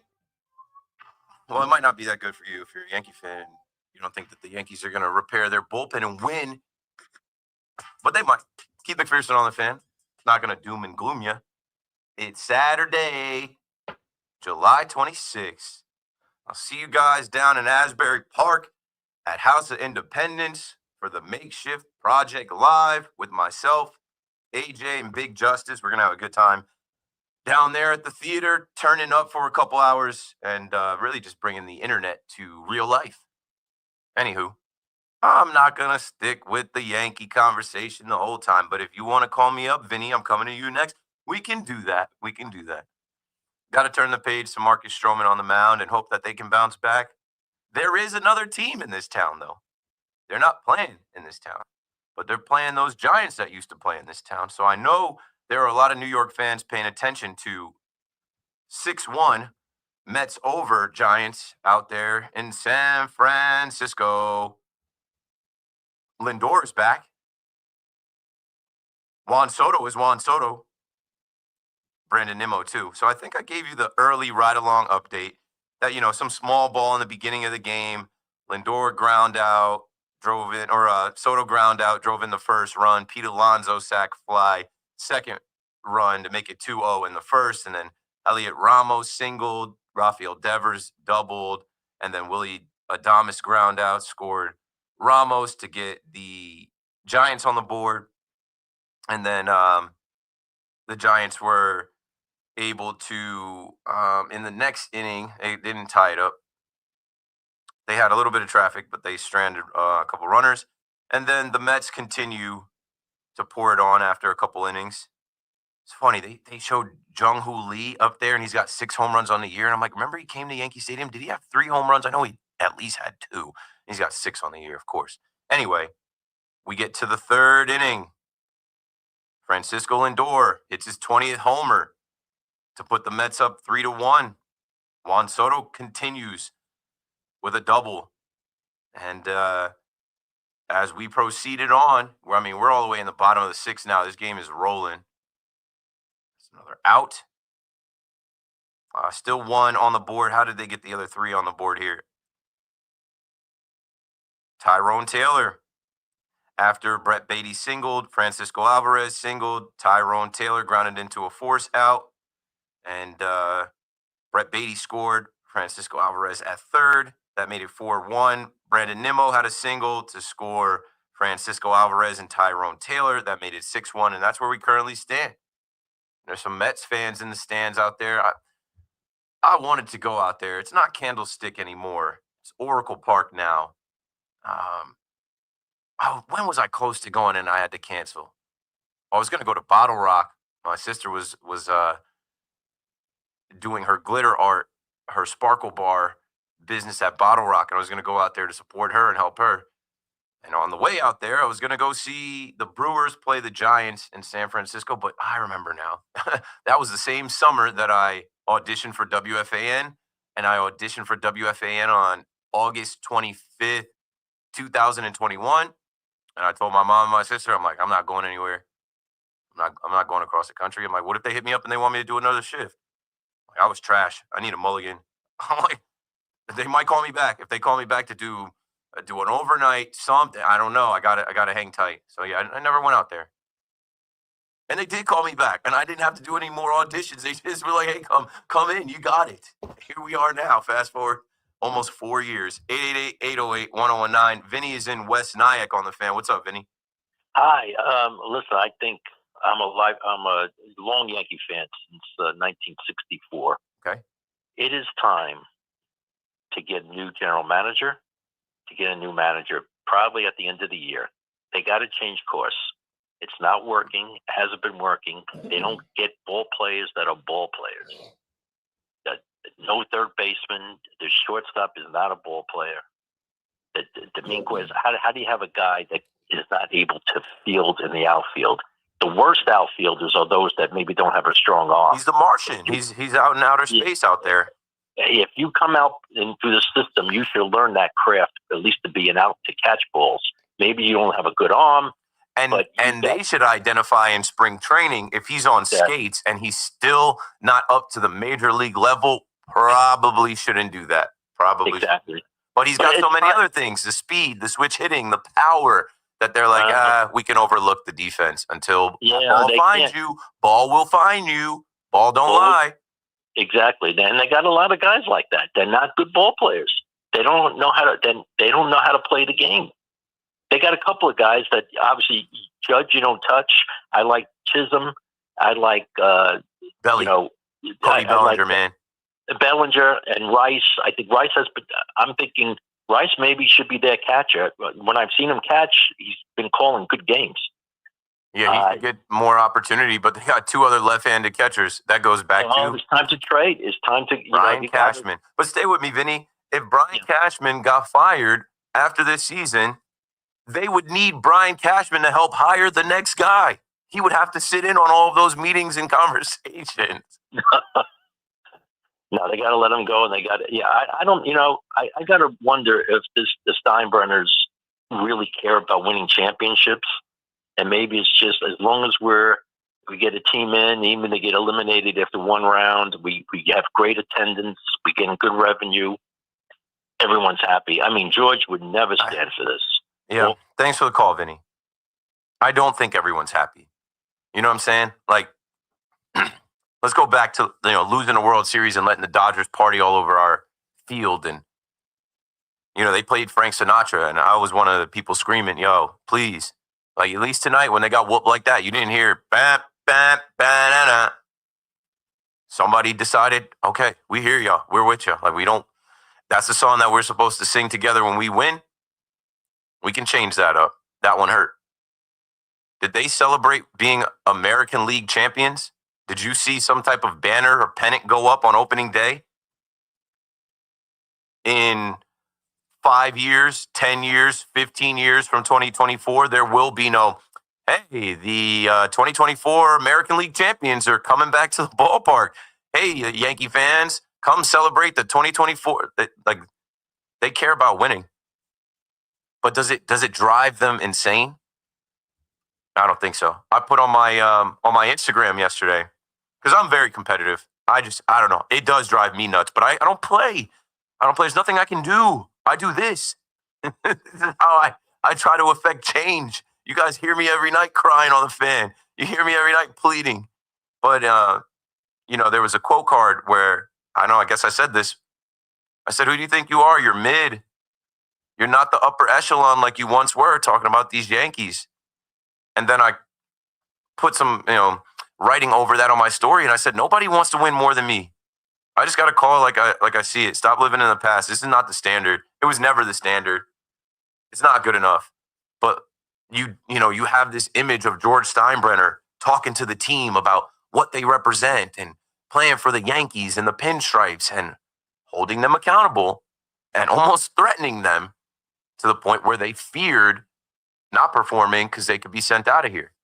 But then also, obviously, they had all the luxuries and perks and things of being a New York Yankee that these guys still have, but they don't have the other side, the fear of like, hey, you're going to get pulled from a game. You're going to get, held accountable, made accountable. I don't know, man. I think it's more of, like I said, this is the participation trophy era. I have a son, and my son, he's beat, bro. He's going to get brought up in an old school way. There is no bro. Let's compete. Even now, he's 2. He can run. He's never beat me in a race. He loves a race. Dada, more running. You're going to lose, bro. And you're going to learn that the world is unforgiving. And it isn't okay to just show up. Show up, compete, and win. That's what we're judged. That's why they keep score. I don't know, man. They're not firing Brian Cashman. And I do give Cashman some credit because he just went out there and got Ryan McMahon yesterday. And he said he's going to go to town, and he's not done. And if I'm him and I see that bullpen go out there and the first 3 guys give up 2 earned runs and then Scott Efros top it off with 4 where you end up being in a game that was back and forth and in the box score it looks like you got embarrassed, I would be embarrassed. I'd be drafting up some emails. I'd be thinking about, okay, actually maybe, this guy is more touchable. We gotta fix this. We gotta fix this now. John is in Massapequa on the fan. What's up, John? Hey, how's it going? It's going. So listen, obviously I completely agree with our last caller and everything that you're saying, that George would never be a part of this and he would never let it stand. But where we're at right now, obviously we need a better bullpen. Where we are right now, how do you feel about our lineup, the way that we're situated? How do you feel about, with the players that we have right now, the calls that are being made and the players that are being put in and not pulled out at the right times. I mean, the lineup I'm not so worried about. Rough night for the top of the order. Grisham going 0 for 5, Judge going 0 for 3, had the sack fly. But like Bellinger homered to get us started. Stanton had a homer. Jazz had 2 hits. Goldie had 2 singles. Wells had a homer. Volpe homered. That middle of the lineup was good today. I want to see a more consistent lineup, and I think we will once we get past the deadline. I'm not so worried about the hitting. I thought they were going to get to Taijuan Walker. When he stopped the game, he had like a injury timeout for a hip. I'm like, all right, let's get after him. And I think Wells homered after that. Yep. But if you can't stop the other team's hitters, which they have great hitters on that team, their 1 through 5 is as good as anybody's in baseball. 1 through 6 as good as anybody's in baseball, probably. So you need the pitching. I'm not so worried about you need the pitching. I'm not so worried about the offense now, but it's funny because all Yankee fans will tell you when we get to October, it's not the pitching, it's the hitting. Yeah, normally. Honestly, at this point, I feel like if we don't make some moves, but at the same time, I feel like we're leaving our relievers out there too long. Where These guys are overworked. These guys are cooked, man. They don't have it. They're getting up in the count, and they need to just go at guys. But I think there's so much pressure. They're so worried about giving up the homer or giving up the extra base hit. They're trying to nibble and they're trying to get cute, and they're getting got. When they throw it in the zone, it's getting rocked. I get it. All right, I appreciate it, man. Yeah, thanks for the call, John. I'm waiting like you guys are. This bullpen is not going to get us through the rest of the season. I mean, rest of the season. This bullpen right now, we're 5.5 games back. And if you think Tampa's going to come in here and just lay down for 4 games, they're not. Kevin Cash can't wait. And those young guys that they have, they can't wait. They got some scrappy guys. They had a couple All-Stars this year. They've got some guys that are going to come here and play in Yankee Stadium because they play in George M. Steinbrenner Field in Tampa. They can't wait to come up here to the big ballpark and play. It's gotta get sorted. It's gotta get sorted in this next 4 or 5 days, whatever it is, until the deadline. 888-808-1019. Chris in New Rochelle is on the Fan next. Keith, how you doing? Before I go into Yankees, Pickens and the Cowboys, did he get banged up pretty bad, or is he okay? I think it's just practice stuff. And I don't think they were in full pads. I think he's okay. I think Okay. And it's early. I think all these guys, and I'm gonna get into Justin Fields and some NFL stuff. Gotcha. Yankees. I agree with everybody who's calling, but I'm against. I just had enough of Boone. I've had enough of him. I mean, understand. You don't have the Billy Munn. You don't have the Pinella. You don't have the fire. Like if somebody does something wrong, even in we coach kids, you got to teach a lesson. But these guys are not playing. Like they have no fire under this guy. And I mean, I'm sick and tired of he's okay, he's safe. There has to be a point where he's not safe anymore. And he's got to go. Like they need some sort of change.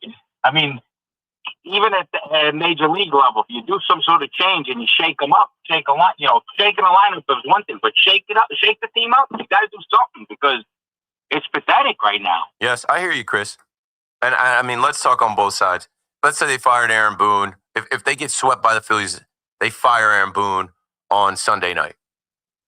They're going to make Brad Ausmus the interim manager. Obviously, he has experience.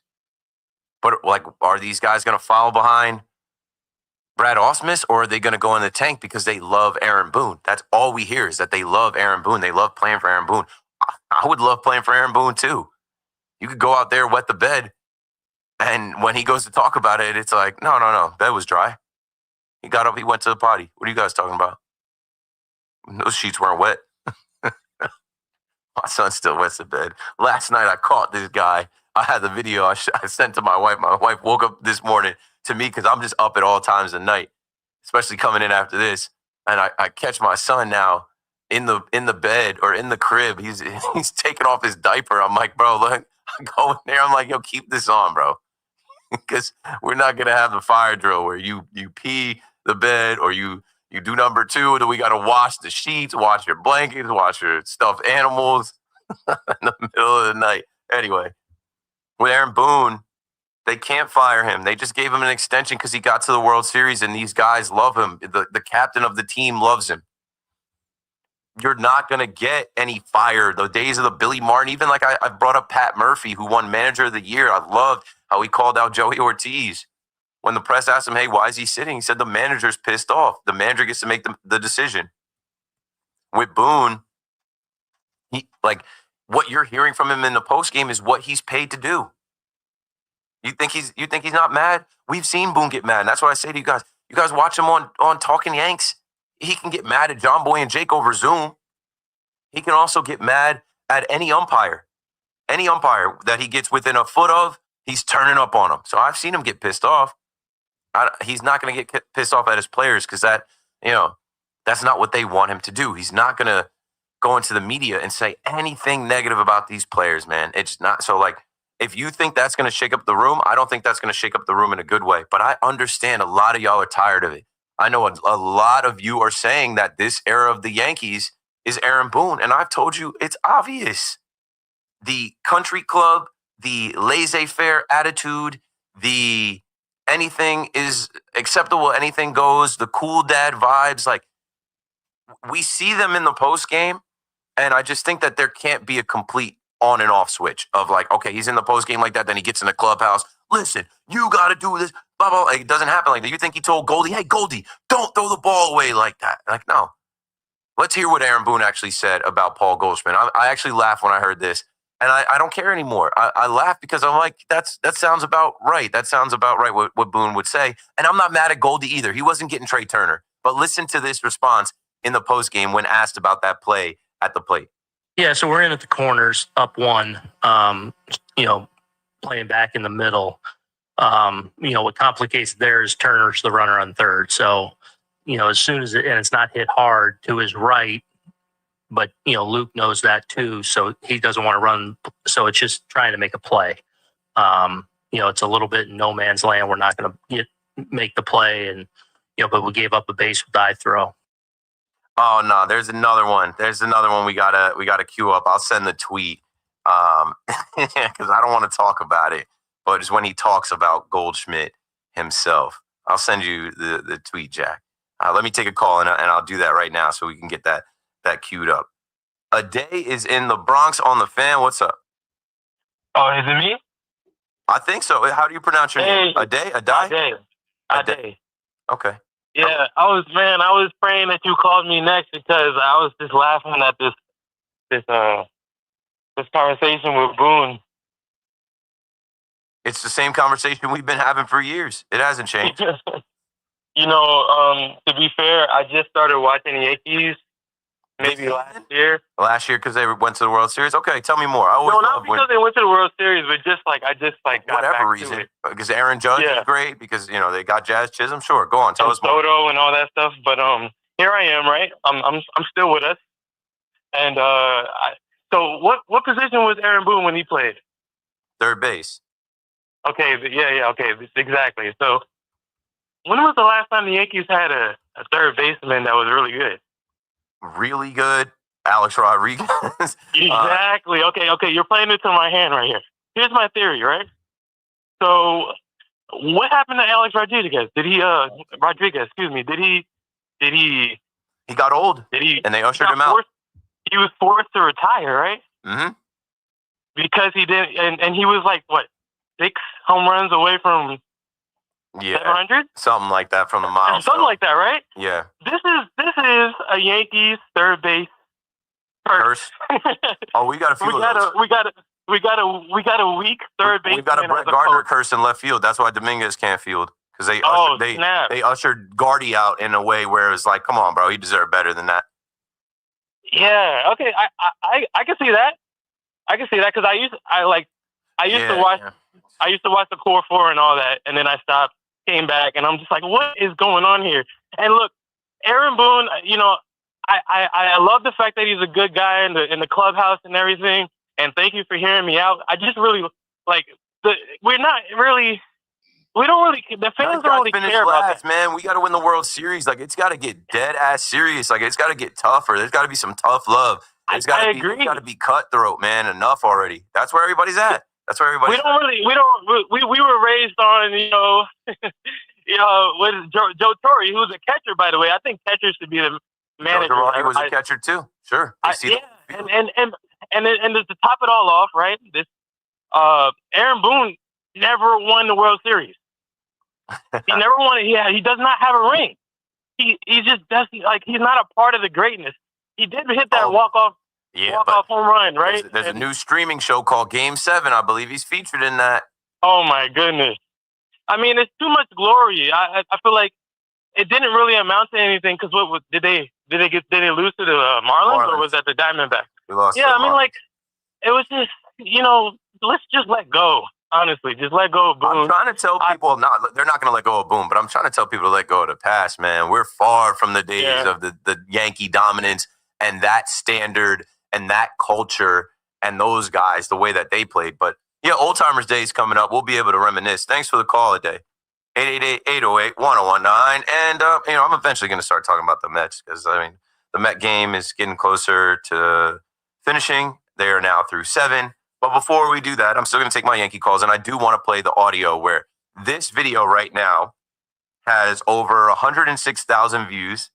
It's got 251 likes, 119 retweet quote tweets, and 150 replies. And it caught my eye because I'm like, oh, Yankee fans are going in. So here's Aaron Boone when he was asked about Paul Goldschmidt's error from tonight. On Goldschmidt's play in the 7th, it kind of looked like he went to his right. He was off balance. Yeah. Can you just give us a breakdown what you thought of that? Yeah, so we're in at the corners, up 1, playing back in the middle. What complicates there is Turner's the runner on third. So, as soon as it's not hit hard to his right, but, Luke knows that too, so he doesn't want to run. So it's just trying to make a play. It's a little bit in no man's land. We're not going to make the play, and but we gave up a base die throw. That was basically his only play because no one was at first. Yeah. Do you think he should have maybe eaten that, held on to it? Yeah, that sure. But, you're also, Paul Goldschmidt, and you trust that, hey, I'm going to throw the ball on line, so even if we don't have a play there, maybe something happens, the runner trips or something. So you're trying to make a play there, and he was on balance enough to make a good throw, I think. Okay, see, so that one had Chris Sheeran's follow-up question about, once Goldie goes to his right and gets the ball, he's got to put that ball in his back pocket. But the manager tells you that Paul Goldschmidt is you're Paul Goldschmidt. He's speaking as if this is Paul Goldschmidt. I don't know, 5-10 years ago. He's you're Paul Goldschmidt. I know Goldie's not completely washed, oldie but Goldie. And he says, you're Paul Goldschmidt. You're going to trust that he's going to throw the ball on line. Even if we don't have a play there, maybe something happens. The runner trips. Trey Turner, bro. Trey Turner is one of the most athletic, fleet-footed guys. This is the guy that, went viral because he would slide into home plate and, stand up and, it would be like a moonwalk. I don't know, man. We're grasping at straws here. We're saying anything here.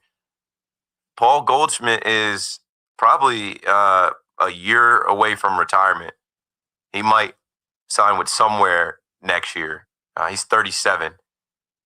And he forced that throw, and it just looks bad because there was no play there.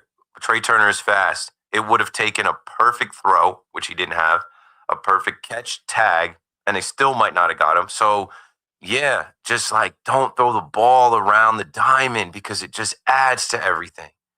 It just adds to what everybody else. See, there it is. Yankee defense. That's what the scouting report says. Just put the ball in the play. I don't know, man. I don't care. I'm off the post game. I told you guys I was off the post game years ago, but we always talk about it because it's something that gets under people's skin. I said I used to listen to Sweeney Murdy do the post game only. And it's funny, we had the caller mention how the post game is too long. The post game is an hour every time. You know how I know that? Because I go to the game. And people are like, hey, Keith, what time are you on tonight? I'm like, an hour after the last out. I got this down to a science. It takes me about 30, 35 minutes to drive from Yankee Stadium down here to WFAN. And when that last out happens, I am almost never in the building. I'm in my car. I'm hearing Dave Sims. And for, the years before, John Sterling called that, and Susan is going to get her star of the game, and she's down on the field. I'm out of there. So the post game seems long when they got to go over how the 12 runs were scored by the Phillies. But that's better than watching the Yankee post game on Yes. And you guys are all mad and you got to go to bed and you hear Aaron Boone tell you it's all right. Oh, yeah, that's Paul Goldschmidt there. And you trust that he's going to throw the ball in line. I don't trust that he's going to throw the ball in line. He didn't. It wasn't close. And there was no play. And they got to tighten this up. But I feel like they're thinking too much. I feel like there's a ton of pressure. And, the fans are loud and in there. And then, like I said, they can hear you in there. I don't know how it changes, man. I think, obviously, you start with adding some bullpen help. You start with adding some relief. Because even in that inning, right, what happened? There was just trouble on the base pass, Tim Hill got into some trouble. It was once Trey Turner singles, and you know what? Judge just missed that ball. Just missed that ball. If Judge makes that play there, it's a different inning. Schwarber knock, 2 on, no outs, and then it's Weaver comes in, and you just got trouble, man. And then it's like everybody. Baseball is a game, especially in that place. You can feel the emotions and energy of everybody, and it's just like a letdown. Oh, run scores, and the next thing you know, Dreamweaver. Nope, not the dream that you were hoping for. Luke Weaver throws that, and it's like Luke Weaver had just started turning the corner, just started getting right again. And, JT Realmuto, he's a dog too, man. They got a good team. They've spent some money over there as well to put together that good team.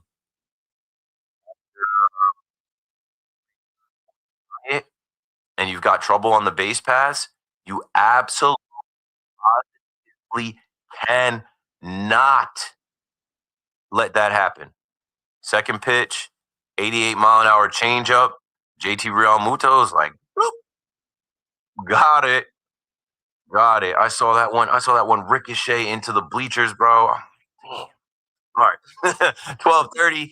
Keith McPherson on the Fan. When we come back, we'll talk a little bit about the Mets and the move they made today at the deadline, and the Mets handling business right now with Rico Garcia, who was a Met then a Yankee, and back to the Mets. Rico Garcia working in the 8th inning. The Mets are looking like they're about to cruise to at least a 6-1 win, and we'll talk a little bit about what the Mets did at the deadline today or before the deadline today and what else they need to do.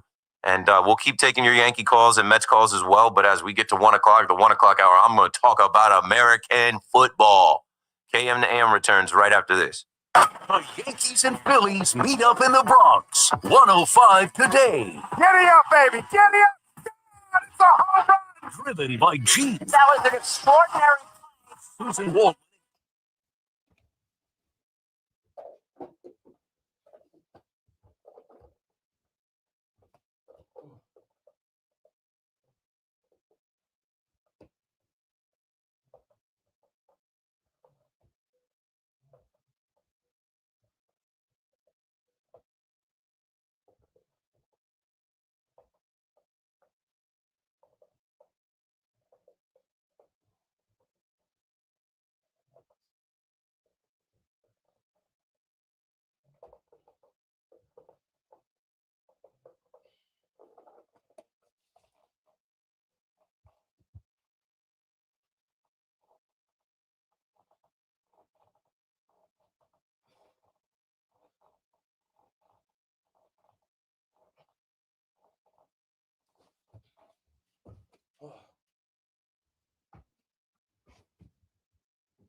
All right, Mike Switch, I'm in the chat.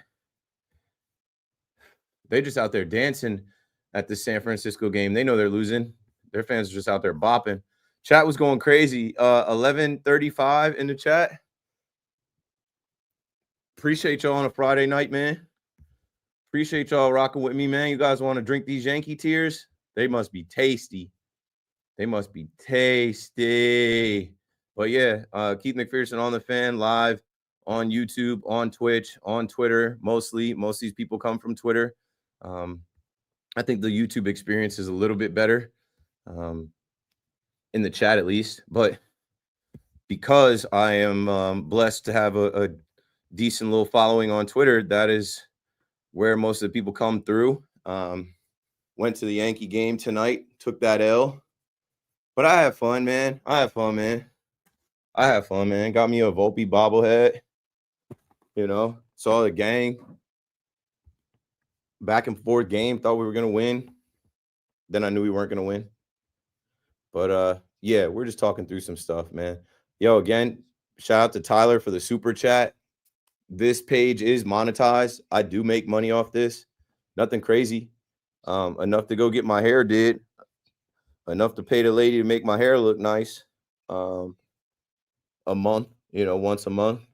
A little bit over $100. But with the super chats, sometimes that turns up to like $200 for real. You feel me? So appreciate that. That's love. Let's see. Danielle earlier is like, do you think we'll get more than 2 relievers? This is the worst Yankee bullpen in the last 10 years. Yeah, they have to, yo. There's no other answer.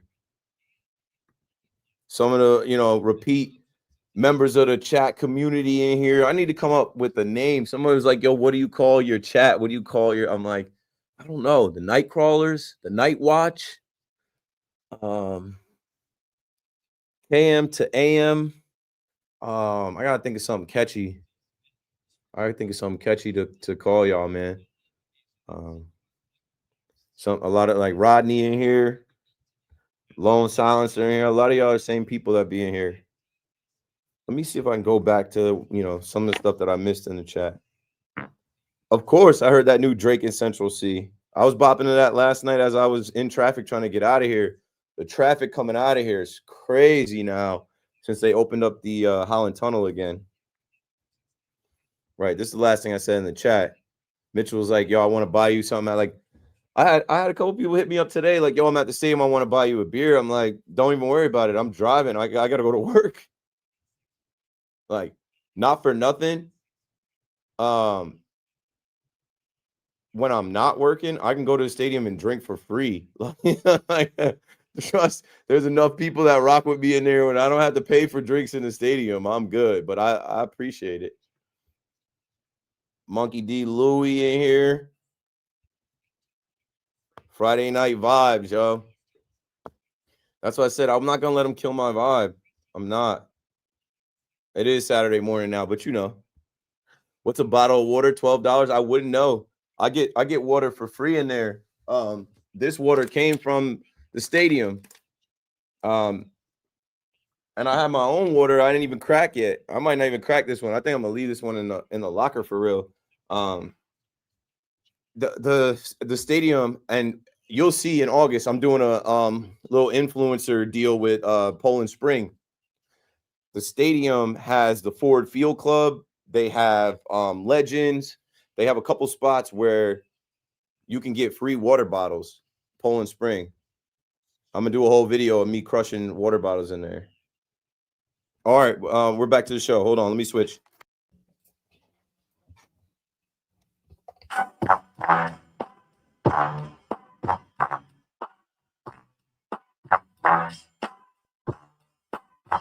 And we're back. I'm not letting the Yankees kill my vibe. I was just in the live stream chat, and they're like, yo, Friday night vibes. Well, Saturday morning now. Keith McPherson on the Fan. I'm like, yeah, not letting the Yankees kill my vibe or ruin my weekend. I've done that too much in life, especially my recent life. Let's talk about the Mets. As I was listening, I think I was listening to Evan and Tiki, and like Tommy won't say, let's go Yankees. And I think he said not until the law firm of McPherson, McMonagle, and Morash. I mean, Tommy's got some catchy stuff, man. I'll give him credit for that one. That's a good one.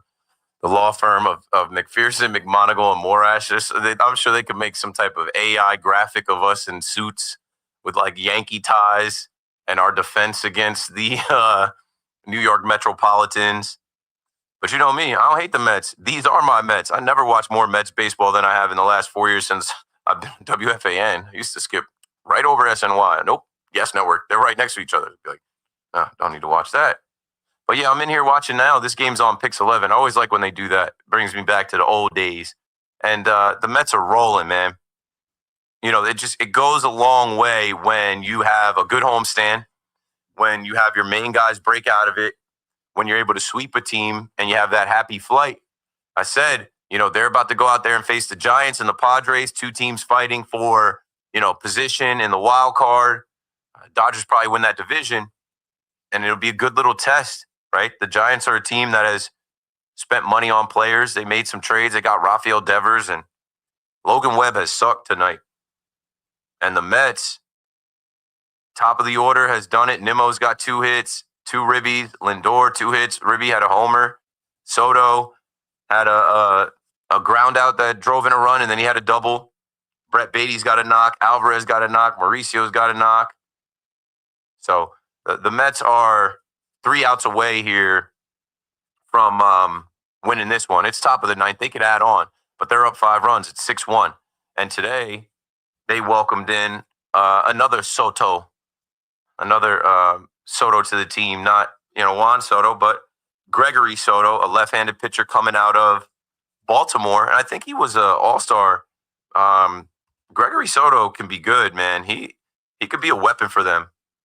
Their bullpen is not as much as they have been a revolving door of guys. And you've heard me jokingly like name the Zach Pops, the Dickie Love ladies, Justin Hagenman, Chris Davinsky, Kevin Herget, like so many random guys, Rico Garcia. They look to be figuring it out now. And then this Soto guy could probably be ready pretty soon. Yeah, he's a 2-time All-Star. That's a good get, man. David Stearns knows what he's doing. He's not done. He's going to add probably a couple more arms. And he told you that's what the focus was. Oh, wow. I'm watching this game live in here right now. I just thought he got hit in the head. Luis Angel Acuna just wore one, top of the 9th. He'll get on base. That was scary. Knocked his helmet off, but I don't think he took the ball to the head. I'm trying to see the replay here. Camilo Doval, that ball looked like it hit him in the face. No, it hit right off the top of his shoulder. Yikes. But hey, now that runner's on, and Acuna's the fastest guy on the team. He's going. Yeah, he's going. They should probably try and get that running. Let's get some Mets calls in. Limo driver Ed on the fan. What's up? Hey, what's up, my brother? I haven't heard you in a long time, and I was trying to wonder. I don't know, was you on vacation, or I just missed you? I think you were just missing me. I was off last Friday. You know, once in a while, I gotta like take my wife out, and yeah. You know, I gotta make sure the relationship is still intact. You know, she takes care of my whole son. And then I think it was the 4th of July. I might have had a day or you know, one of those days off. And then I think I had off the day before the All-Star game. So you might have been missing me, but also I've been here. I've been on this whole week, Monday through Friday. Hey, listen, you know, real quick on the Yankees.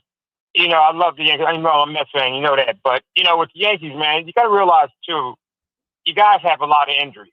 No one expected it the first, you know, way the season was starting off, and you guys got hit with the injury bug. And it's kind of hard, man, to try to bring other players up, try to do what they got to do to help you guys out. Yeah. You know, but I listen. I still think the Yankees still gonna be there. They still gonna be in the playoffs. Yeah, the Garrett Cole injury sucks, but yeah, it does, and that's what kills it, man. I don't care what nobody says. People talk about all these different things. I hear all the callers. But you got to hear how many pitchers do you have out now? I mean, you know, other position guys. Schmidt, still waiting on Luis Hill to come back. Ryan Yarbrough was great for a while. He got hurt. Cole's gone. Cole, honestly, I didn't want to give into it, but like, man, I wish we had Garrett Cole. Once Cole went down, there you go. Yeah, it's tough. You're right, but like at the same time, they have Judge, they have Belly, they have Jazz, they have a bunch of other good players. Trent Grisham's having the year of his life. They do. Yes, so you know that's what got you, man. Because like I said, with Cole, he'd have had 5 or 6 wins by now. Max you gotta look Fried, at that, Max you know? Fried has kind of tailed off, but he was looking like the Cy Young. He was an all-star. Rodon's an all-star. Yeah.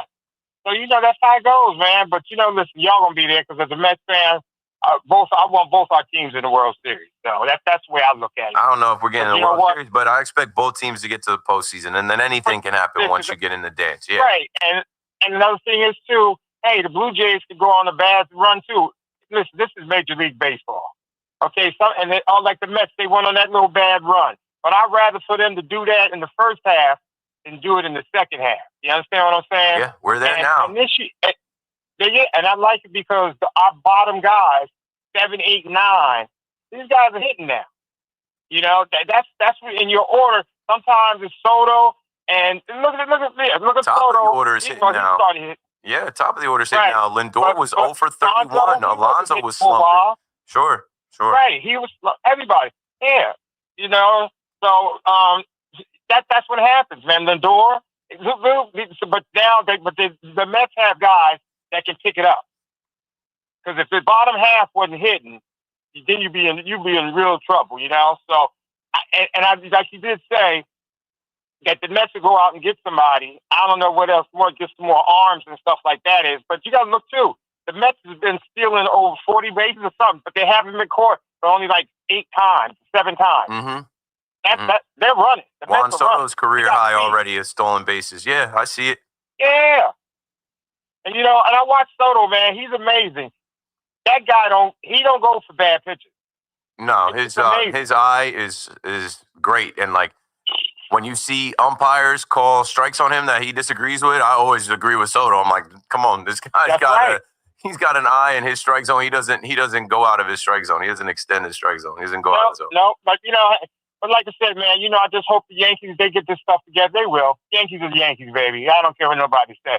Yankees start rolling. Listen, they're gonna be there. We're gonna be there.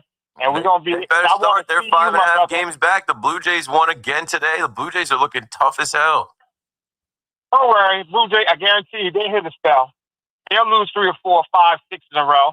And the Yankees have won 4 or 5, 6. They're kept right back. Listen, man, it's still early. You got another half to go. So it's like my man Roger said, everybody just relax. Thanks for the call, limo driver Ed, but it is not early anymore, my brother. There's less than 60 games left. It is not halftime. We're getting to the last third of the season here.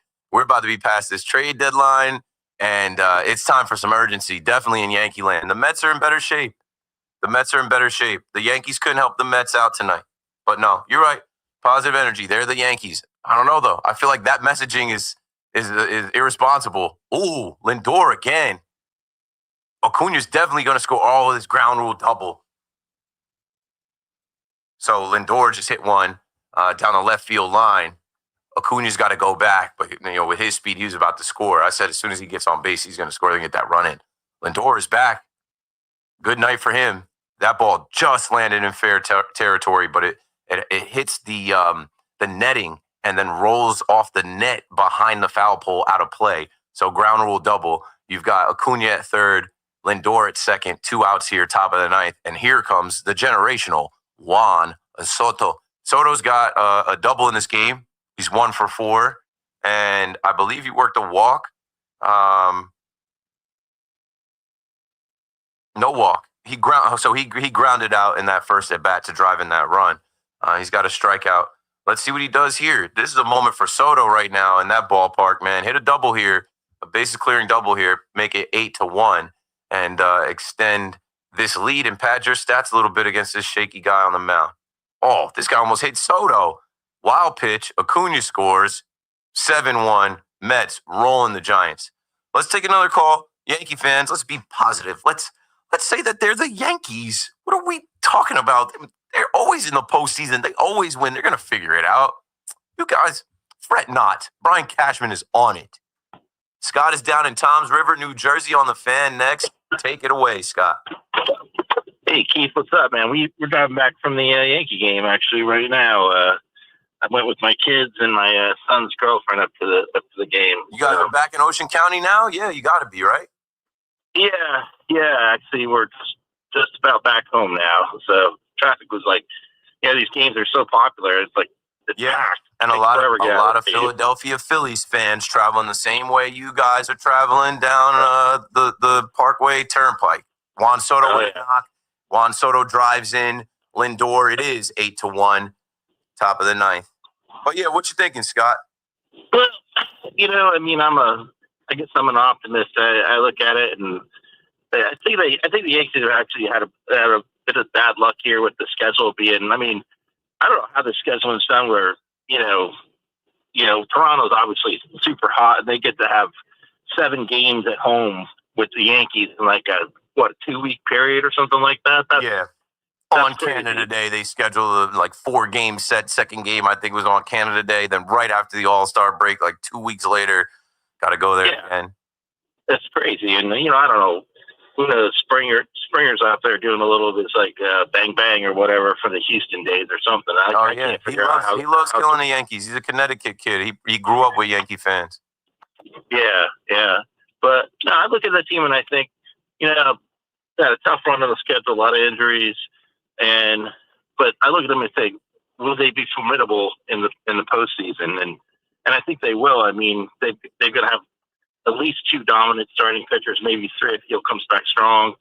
And then, bullpen, it's probably one of the easiest things to replenish. There's a lot of relievers, and they do have good capital to get some players. So I'm real optimistic about that with the Yankees. Where they're standing. I look at them and I say, is this a team that's going to do some damage in the postseason? I think the answer is yes. So I know it's easy to get down day by day. Like my daughter, she lives and dies with the Yankees every single game. I get mad when I think they should win and they don't win. But at the end of the day, you're seeing these teams squeaking into the playoffs, and wild card teams doing a lot of winning, in the postseason. So hopefully they can start playing better here. Get on top of the Blue Jays. But even if they go into the wild card, I think they're going to be in good shape. So I know it's easy to get down day by day with baseball, but they got the ingredients there. So I'm positive. I got my head up. I could take it from there, Scott. Thank you for that. I mean, Buster Only was reporting that the Yankees have the softest strength of schedule once we get to September. But we got to get to September. They're still sinking. Like I told you, since May, they're under 500. They did not have a good June, and it's not looking like it's going to be a good July either. But yeah, positive energy as far as the trade deadline is coming. They're going to add some new guys. You're going to see Ryan McMahon at third base. Ball's going to come his way. He's not going to flinch. And hopefully he's able to drive in some runs and get some hits or do some stuff here in these next, few games at Yankee Stadium, getting used to Yankee Stadium and now his new home crowd. Hopefully they don't wait. Be proactive with the relievers that are available at this deadline. Make another move tomorrow. It is screaming right now that this bullpen is on fumes. They can't survive. You're going to lose games. And I had somebody in the chat, Danielle in the chat, just said, this is the worst bullpen we've had in 10 years. I just said the Yankees can usually hang their hat on finding pieces for the bullpen and that being solid. That's like a consistent thing with Cashman. I know Cashman takes pride in it, so he's got to fix it. And they do have the offense. They do have the best hitter in baseball. Judge is going to get hot again. And, guys like Belly, guys like Stanton, Grisham, Goldschmidt, Wells, they have some formidable hitters. Got to get the pitching right. And then help is on the way on the injury front. Heel, I think, is 1 rehab start away. So you expect to see Heel next month. Mark Leiter Jr. is on the way back. Fernando Cruz it's not going to take as long. They were saying September. They expect Fernando Cruz to be back this next month. Ryan Yarbrough probably back this next month. I think that's positive. There might not be room for everybody. But Fernando Cruz, Mark Leiter Jr., Ryan Yarbrough, whether he's going to be coming out of the bullpen as a long man, whether he's going to be able to make starts, that's going to help. And then whoever they add at this deadline, and it can't be marginal guys, randoms. It has to be difference makers. It's got to be guys that come out of the bullpen and you're fired up. That lights the stadium up. You talk about the Yankees doing damage in October, Scott. You need guys that can get big outs in October. You need guys that can fire that stadium up. PC, Richardson, strike guys out so that stadium can roar, right? When the Yankees do take a lead, the next guy's coming out. Don't give it away. So, yeah, that's where we're at, man. 888-808-1019. Nick, Billy will come to you next. But like I said, I'm going to start to force the football conversation because we're getting close, man. More practices for the Jets and the Giants. Obviously we had the scare with Justin Fields, but it seems like the Jets dodged a bullet. I think you're starting to see more of what I'm saying about these characters that the Giants have. Like I feel like they have characters. Like they have characters in a movie. They have some guys that you can you can get behind. Like in the past few years, the Giants didn't really have the roster. They didn't have too many guys that stand out as like personalities and good players that you can root for. Like you're starting to see the Cam Scataboos. You're starting to see Abdul Carter.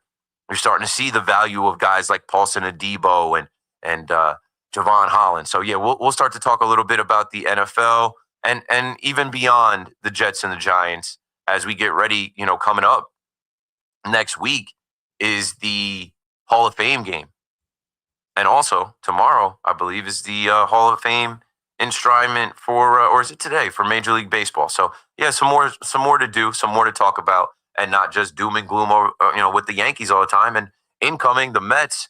Like I said, the Mets are a few outs away from ending this one. Pete Alonso struck out to end the top of the ninth. Jung-Hoo Lee gets on, but the Mets are 2 outs away with Castillo on the mound from getting this first win out there in San Francisco. So we should get some Mets calls in this next hour, and that'll lead you up to Pete Hoffman on the Fan. I'm sure he'll have a lot to say about the Mets and the trade deadline and where we're headed as well. Keith McPherson on the Fan. I got to take this break. 1 hour left. Don't go anywhere. BRB.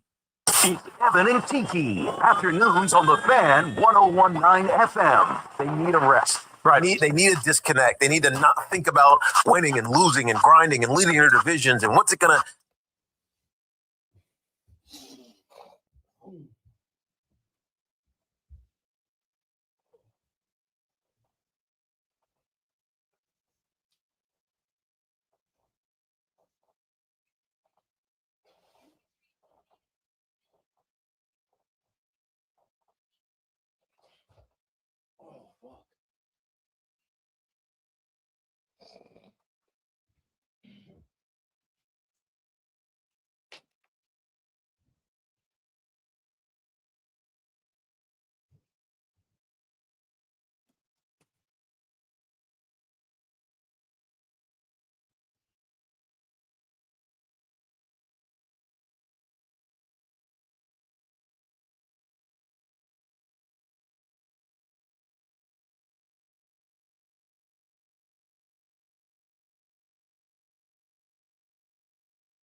interacting with these guys in the chat with the mic off.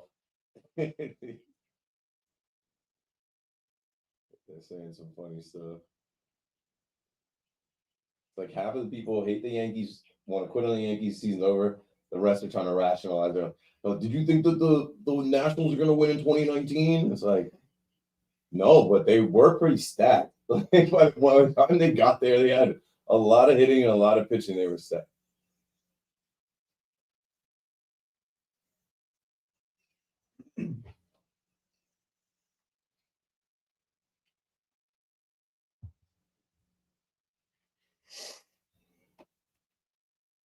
Good morning at 1 o'clock. I'm Marco Belletti, and this report is brought to you by policeofficersrighttosue.com. Total domination to begin the West Coast swing as the Mets roll the Giants 8-1. Francisco Lindor, 3 hits, including a home run, 2 hits and 2 RBIs apiece for Brandon Nimmo and Juan Soto. Clay Holmes labored, but able to battle through 5 innings, a 1-run ball, picked up his 9th win. Also, before the game, the Mets made a move. Lefty reliever Gregory Soto, they pick up from the Orioles, a couple minor leaguers.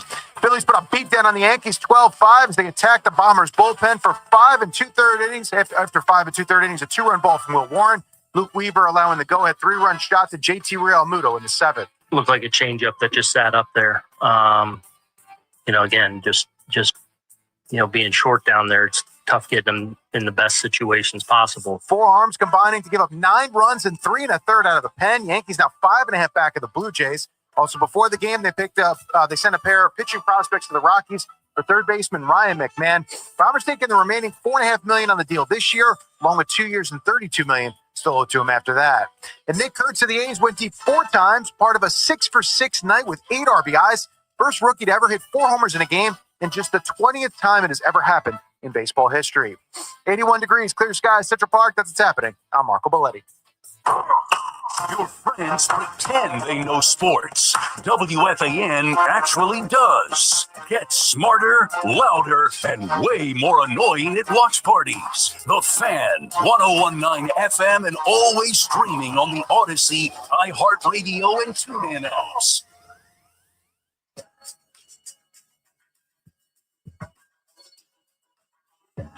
Anything. I can't help you get smarter at watch parties. I'm not pretending or anything. I'm just talking, man. I don't know anything about sports. I read some stuff. I go on Twitter and I come here and take calls. Keith McPherson on the Fan. I'm kidding. Obviously, if you've listened to the show, you got to know a little bit. Pequeño, Poco. I know a little bit, but I'm just not that guy.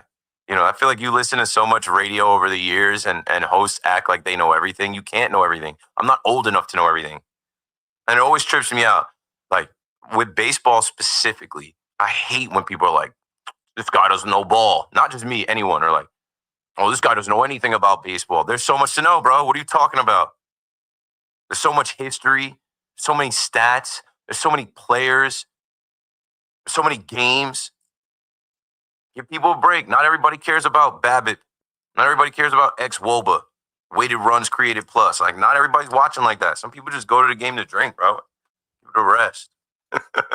Said I was going to talk football. I don't know football that much. Yes, I do. Let me stop lying. I just always remind y'all, like, when it comes to football, I didn't play baseball. I stopped playing baseball by the time I was 13. Football, I played until I was 21. I played at 2 Division I football schools. I was a bench rider. I rode pine. I'm not ashamed of it because I was doing a lot of other things in college that I had a great time doing. Football sucked for the most part. But, like, I still was in practice. I still was in the meetings. I still watched hours and hours of film. And you know what I'm going to watch? I'm going to watch hours and hours of NFL Network coverage. Back Together weekend starts. Let's go. Let's go. If you're an American football fan like I am, you know what I'm talking about. Inside Training Camp Live at 9 a.m. on NFL Network. Fans can tune in for live coverage of what they call Back Together weekend. And they start talking about the entire league. I would say football is a sport that, like, I care about the entire league. Baseball, not so much. NBA, definitely not. But, like, when it comes to football, man, every single team. I could talk to you about any team. I challenge you. In the chat, I just said, hey, what football team do y'all rock with? You guessed it, Big Blue. Gang Green, the G-Men, the Jets. It's all Jets and Giants fans. I'm waiting for someone to call up and be like, actually, Keith, I'm a San Diego Superchargers fan. I know they're in LA now, but like, let's talk about the Chargers this year. What do you think? What are you thinking they could do? Or actually, Keith, you know what, man? I rock with 6-berg. It's time to make it 7-berg. You see what the Steelers have done? They got to get more than 9 wins. They got to get back to the Super Bowl. Or how about them Cowboys? That's another popular one. Cowboys, Steelers. Let's not talk about the Cowboys. 49ers have a lot of fans. Now all of a sudden the Chiefs have a lot of fans. Oh, how could I forget? They were doing the chant in Yankee Stadium. The Eagles have a ton of fans. This season, man, I don't know who's going to win the Super Bowl. I would like it to be the Bills. I feel like the Bills are due. And I feel like the Bills are a team that if they won the Super Bowl, however they did it, and I know Jets fans are like, whoa, get this guy off the mic. But I feel like if the Bills won the Super Bowl, how could you hate on them? You watched them fail some 30, 35 years ago. How could you hate on them if they get it done, man? They got the MVP. They got Hard Knocks. When does Hard Knocks start? ChatGPT knows. When does Hard Knocks start? Hard Knocks is coming back. That's how you know we're back. When Hard Knocks, you hear that music, and then what's the guy's name that does the voiceover? Lieb Schreiber. Yeah, when Hard Knocks starts, you know we're back into football, and the Bills got it this year, and I'm rooting for them. Hard Knocks is August 5th, 9 p.m. I'll probably be on air, but I'll be watching. I'm watching quarterback, but I don't watch TV enough. I can't get through it fast enough. I don't have enough time. But yeah, I'm excited for football, man. I think if you're a Jet fan, Giant fan, you should be excited too. Not for the prospect of winning a bunch of games. I don't think either team is winning a bunch of games. I think the Jets have a better chance. And I like everything I'm hearing out of Jets camp with Aaron Glenn. Huge scare with Justin Fields. I woke up 2 days ago, and when I saw that he got carted off the field, I'm like, wow. The Jets can't catch a break. But then today, he's back out there, or yesterday, he's back out there on the field with the, with the toe injury, just kind of taking it slow. And with the Giants, I think you're seeing there's some competition in camp, and they're having some fun. And, guys like Cam Scatterboot goofing around with Jackson Dart, that's all good. So Jets fans, call me up. Giants fans, call me up. And any NFL fans, call me up. Incoming, I see the Mets fans. They're popping up. 888-808-1019. Let's go, Mets. Let's go, Mets. Or like the dude Santos said it. Let's go, Mets. I just cracked up in the chat because, one, the Met fans should have been rooting for the Yankees to beat the Mets. I said there were Mets fans in the ballpark. They weren't rooting hard enough. But in the chat, Day says, man, Mets fans trying to tell us that we're still the Yankees kills me inside. I can't lie. You hear that on the fan consistently. I think I heard a Met fan call up, and it's like the Met fan calling up to tell the Yankee fan to stop crying and that you guys are going to be fine. It's like, we don't want to hear it from you guys. Congratulations on the rich owner and all the improvements. And, good luck to you in the National League. But we don't want to hear from the Met fan that the Yankees are still the Yankees and you're going to make the postseason and you're going to add at the deadline and you're going to be fine. We've been fine for years. Fine isn't good enough. Fine isn't good enough. Nick is in Yaphank, New York. What's up, Nick? Hey, what's going on? I listen to you every night on my break. I'm out here grinding just like you are. Appreciate it, man. Yeah, no, you're great. And, for the first time, I realized I didn't really know your name until I heard you say Keith before, but I listen to you every night. Yeah, what I that's want, okay. I don't, a lot of times I say KM to AM, but yes, Keith McPherson, nighttime. Yes, Keith, it's nice to talk to you, man. Thanks, man. Thanks for calling. But I wanted to interject. I called that shit. It's almost an hour ago because I'm on my break and I got to go back in. But I wanted to say about A-Rod at third base, that whole conversation you guys had before. You forgot about 3 other great third basemen that we had. Chase Maybe Headley? it is Gio Urshela? No, I'm talking Lecce, Melky Cabrera. That guy was a highlight reel. And remember what Scott Brocious did for us? Well, after Alex Rodriguez was done in 2015. Yeah. So we were saying post Alex Rodriguez in the last 10 years. Who's the best third baseman the Yankees have had? Okay, maybe I missed that part of the conversation, but I mean, I used to love watching Melky at third base. The milkman, and then in the outfield, he was crazy. And come on, I'm a diehard Yankee fan. My uncle was a pro ball player, so I've met like Ed Figueroa. I'm going back deep. Reggie Jackson, Tommy, like those guys. And I mean, also you got Greg Nettles, But I get that part of the conversation. But I just wanted to say hello, and I love your show. And I'm going to keep listening, but I got to get my ass back into work. Was this your first call, Nick? This is the first time calling? This is my first call, yeah. Appreciate I listen it. I always take my break around midnight. I'm a nurse out here in Yaphank. I work at the jail, sorry. And, I love your show, man. And, I'm going to keep listening, and we'll talk again at some point. Appreciate it, Nick. Caught yourself there. I thought he was about to drop the, I didn't catch it. I didn't dump it. I think we're good. But nah, man, that's a sidebar too. Sports aside, fandom aside, Yankees, Mets, Giants, Jets, I could be off. I could be home. I could be doing a bunch of other things. It's always tough Friday night because it's a long week, and like I feel for folks that, are working this shift.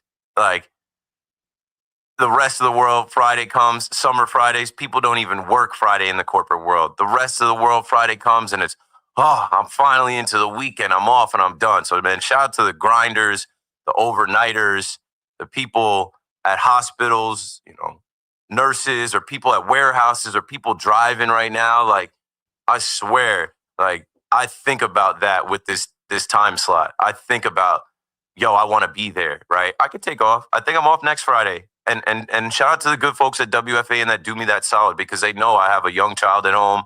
They know I don't really sleep. They know it's a lot going on, and I go to these games, and I'm never not going to the game. I've always gone to the game, and I'll go to the game and still come through here because I'm like, man, I'm getting somebody through their shift. I'm entertaining somebody. I have a live chat right now approaching 1,400 people. And like if 1,400 people were in WFAN right now, that'd be amazing.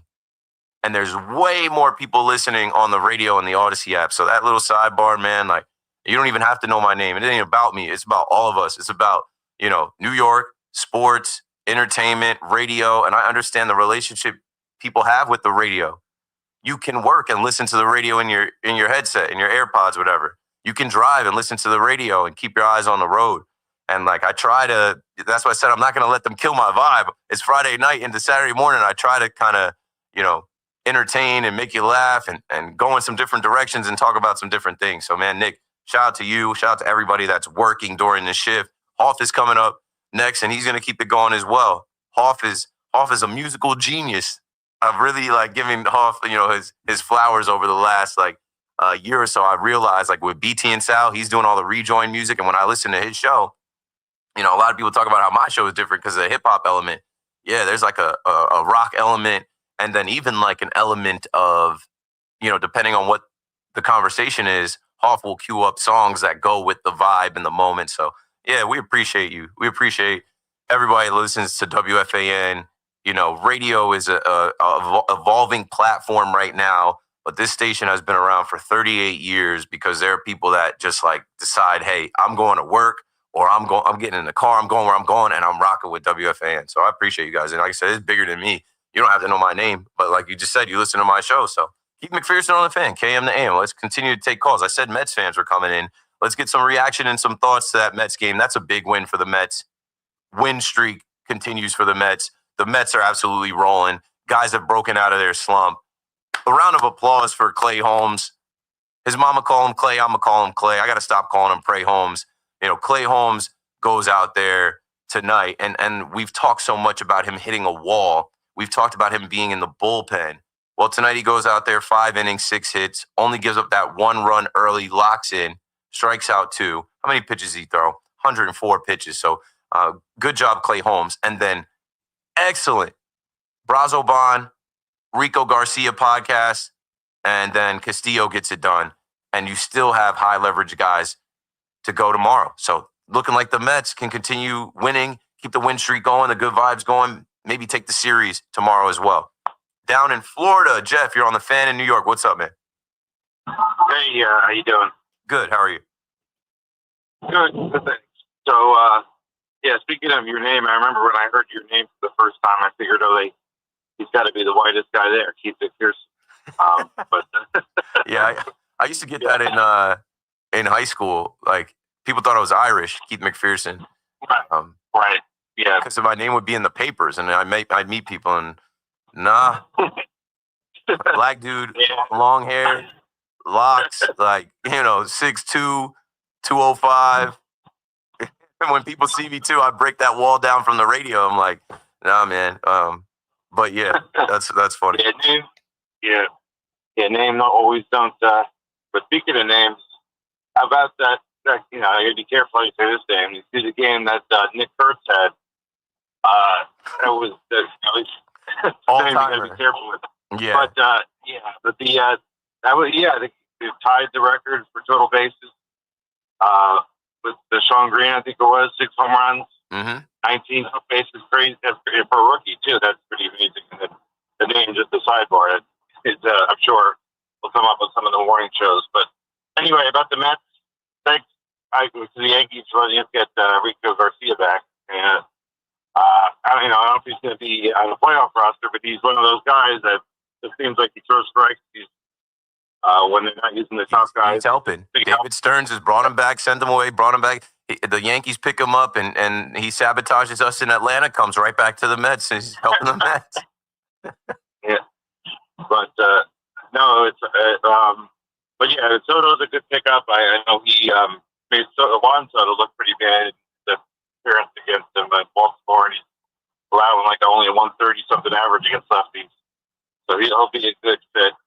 And I think they still got to add another pitcher, either a swing guy or a reliever, another arm for the staff, and then maybe one outfielder potentially, because I know Taylor had a good bat or two, but you can't really count on him to start games. He's a good guy to come off the bench to defensively pinch run, that type of thing. But they don't really have that center fielder. You like somebody that you could at least feel comfortable about starting. So, but thanks for the call, Jeff. I think you got to pay attention to the road. It sounded like, and I got to move the line along anyway. Thanks for the call. What I'll say is, you would like a center fielder with more pop than Tyrone Taylor. Jose Siri, who you went after, has been hurt, and we don't know his timetable to return. You don't really want to be throwing Jeff McNeil out there, but I don't know. Has there been any thought to moving Brandon Nimmo back to center field? I just had this thought now because Brandon Nimmo's balling now that they moved him back to leadoff. Maybe they move him back to center field. I know I'm like, can Marte play left field? Not really. He can't run. Jesse Winker? Maybe you could. Jesse Winker is hurt. I know he's hurt. When's he going to return? Like maybe if you don't get a guy at the deadline, you could play with the idea of Brandon Nimmo going back to center field. He's making center field money, and he's balling. He's doing what he's got to do. Nimmo being back at the top of the order, there was a little bit of an adjustment period. Obviously, Lindor was struggling. They moved him off, and then he struggled again. But Nimmo is finding it at the top of the order. He had 2 hits, 2 ribbies tonight at a double. His OPS is up now to 800. And I don't know, maybe there's something to him playing center field. And that if you're trying to stack your lineup, but like now the Mets lineup has come back around at the top of the order, and things are turning up good for the Mets. Alvarez is back. He's doing his thing. Brett Beatty, Mauricio.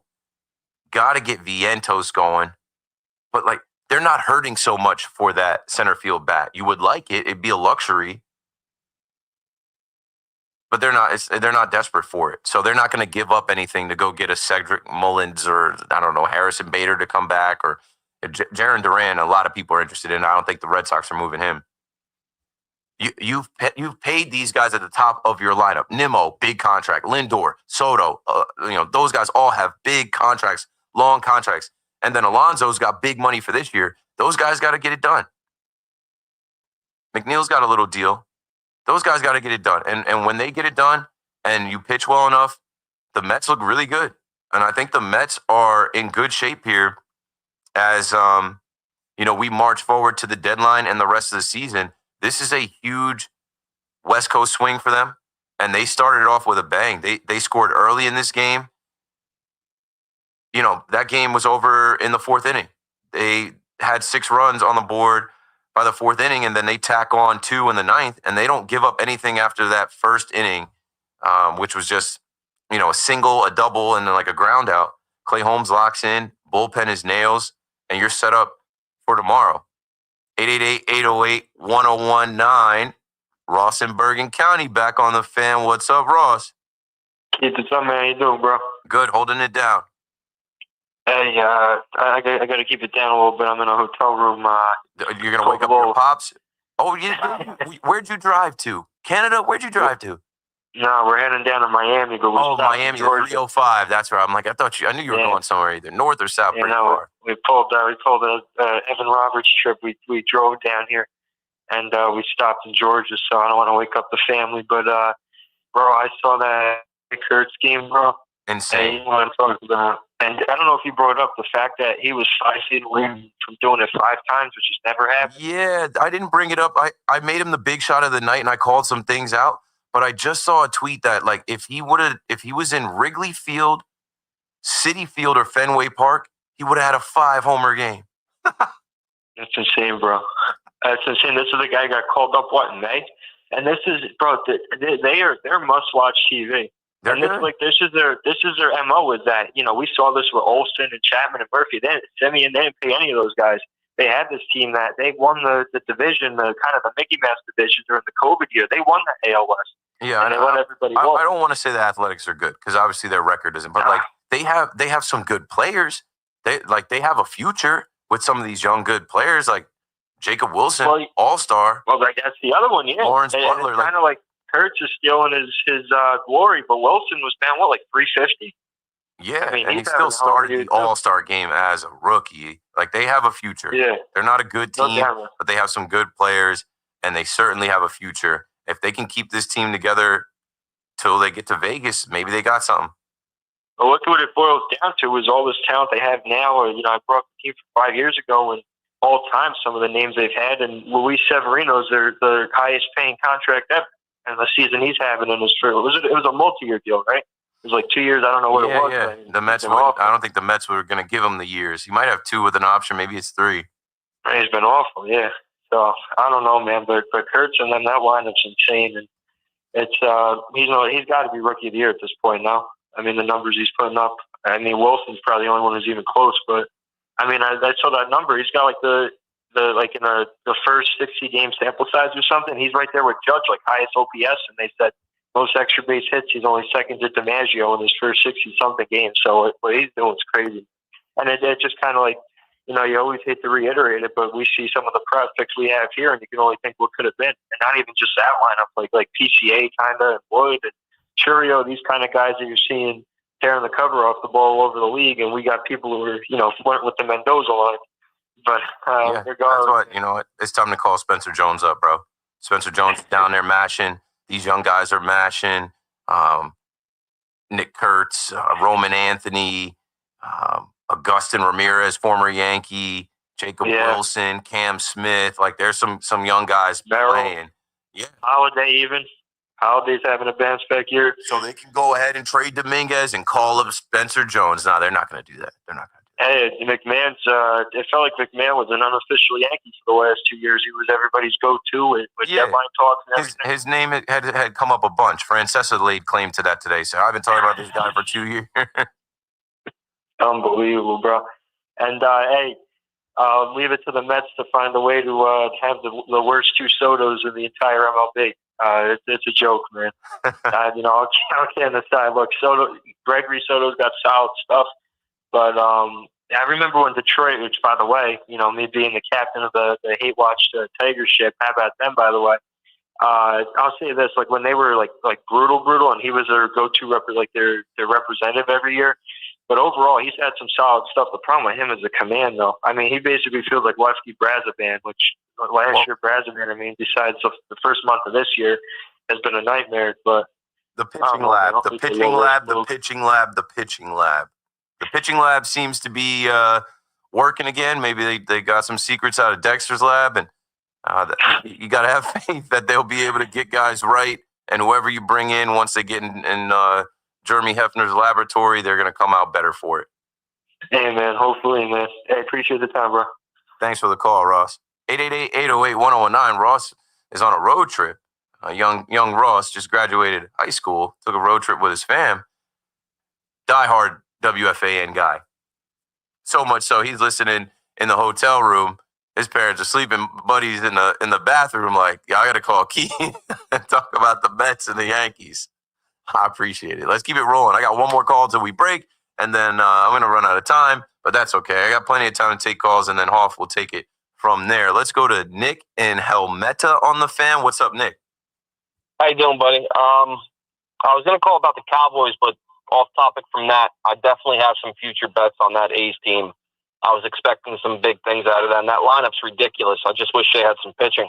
Yeah, that's what I'm saying. They got guys that can hit. They've had some games. I mean, we've seen it. They scored some runs on the Yankees out there, and then even what they did tonight, they've got some hitters. They got to keep that team together. Langeliers is a stud catcher. I mean, even Andujar gets on base. Like, you wish the Yankees had a guy that was getting on base at that kind of clip. Yeah, It's just that's a good offense for sure. Yeah, they put up 15, and that's a historic night for Nick Kurtz. And there's something about these young guys, man. They're stepping into Major League Baseball, and they're not afraid. That's why I'm like, get Spencer Jones up here. They've got some guys out there that, like, these guys play in a minor league ballpark. These guys are, tearing the cover off the ball when they go other places. And I got respect. If I'm not watching Yankees, I'm watching A's. Yeah, I know they're a last place team. They only got 44 wins, but they've had some nights where they've put up double-digit hits, double-digit runs, where you kind of look and you're like, well, like you said, if they get some pitching and they can keep some of their core guys together and actually pay some guys, it might really be like the grass is greener pastures in Vegas. Like in 3 years, when they're supposed to get to Vegas, they might actually have something. But 100%. What were you thinking about? What were you thinking about the Jerry Joneses? Oh my God, man! I'm here. I was excited about Jadon Blue. Javante a few years ago was solid. Maybe a top 5 running back potentially, and then he got hurt. And then with Jadon Blue, I was excited about him. Now I'm hearing he's lazy and work ethic isn't there. And yeah, I read that too. I read that too, and that's not going to matter. I think a lot of these guys are just like, it's so early in camp. Let's see what happens once they get the pads on. Let's see what happens when they get in the preseason. I don't know if you heard my show last night. Unfortunately, I'm a Dallas fan. It's what I picked when I was a kid. But like, they're not going to run the ball. They just need to be able to run the ball better. They need to have some resemblance of a run game. It can't be Rico Dowdle, which no knock to Rico Dowdle. He actually, turned it on at some point.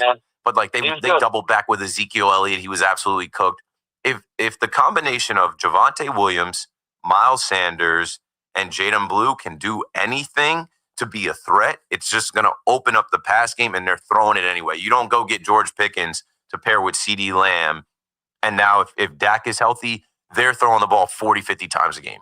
With Shoddy's the head coach now, they're throwing the ball 50 times a game. In this NFL, back here for Ferguson too, right? Yeah, Ferg as well. Like they're throwing the ball to the running backs too. Dak is at the level of this offense now and this experience now, where it's his show, and he's hurt all the time. If they keep him healthy, he's got CeeDee Lamb, he's got George Pickens. One of those guys is going to be open. He's throwing the ball, but they have to have at least the threat of short yardage. I think between Javonte Williams and Miles Sanders, those guys can get you 3 yards in a cloud of dust, and then it's got to be that Blue can be the home run hitter that we saw with Texas. They can miss me with the Deuce Vaughn talk. That guy is like literally looks like a Pop Warner player on the field. But they should, because of his dad. That was it. Yeah, man. it was That's a story. Jerry. Yes, it was a storyline for Jerry Jones, and that kid's. I mean, he was all right at Kansas State. He's way over his head with the Cowboys, but at least they did sign Miles Sanders. I think still got a little bit left in the tank. Javonte Williams hopefully has something left in the tank, and Jadon Blue. I think once he's playing in games, once he gets going, Yeah, they'll be fine in the backfield, and I'm not expecting them to run the ball that much anyway. They're throwing it first down, second down, and third down. Don't forget about Kevontae Turpin in the mix as well. They can hand him the ball. Yeah. Yep. All right. Appreciate you, man. Thanks for the call, Nick. 1:30 on my watch, and it just hit 1:31. But the radio's delayed a little bit, so I don't know. It'll be like 1:32, 1:33 when you hear this. Keith McPherson on the Fan. Call me up. This is my last 20, 25 minutes. We still have Yankee calls, Mets calls. Looking for some reaction from the Met fan that watched that whole game. And then, of course, I said, if you want to talk NFL, you want to talk football, I always want to talk football. We just took a Dallas call. We could take some Giants-Jets calls. We'll wrap this thing up, and I'll pass the rock to Hoff. KM to AM returns right after this. Talk Yankees trades, Mets stats, Giants defense, and Jets prospects, all in one place. The Fan, 101.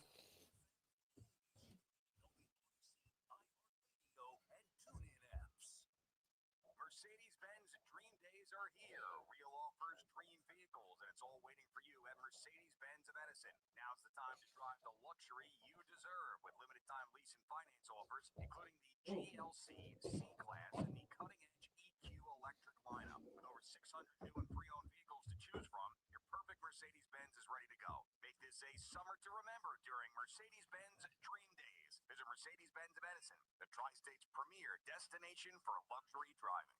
Hi, this is Stu Leonard and my wife Kim, and we lost our 2-year-old son to a drowning accident. It's been our lifelong dream to open up a swim school. Drowning is the #1 cause of death for children under 5, but those who take swim lessons are 88% less likely to drown. Sign up for swim lessons today at stewietheduck.org, and all profits from the school will go to swim lessons for the needy. Visit stewietheduck.org for your free intro lesson today. If you have ugly yellow toe fungus, you got to hear about the secret 2-minute trick that I found for my husband. It works from both the inside and the outside. Thousands of people are using it to get rid of their toe fungus. You can check it out at crystalflush.com.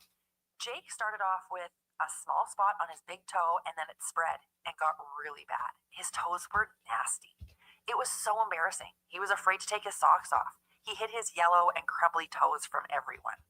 He tried everything to get rid of it. Nothing helped. And then we found crystalflush.com. It was the only thing that worked. In just a few weeks, his toes looked amazing. He's now walking around barefoot again. You guys need to try this. I'm telling you, this stuff is different. It's not sold in stores, but go check it out at crystalflush.com.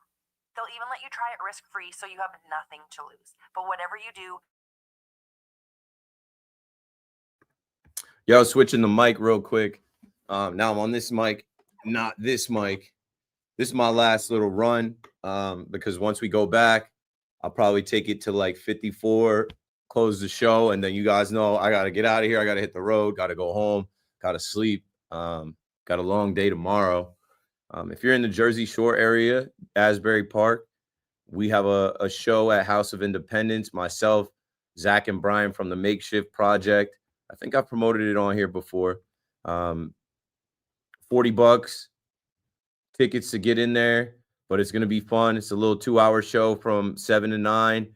I'll be on stage. I've got 2 sets on stage where I'll probably just talk my shit, hype them up and introduce them.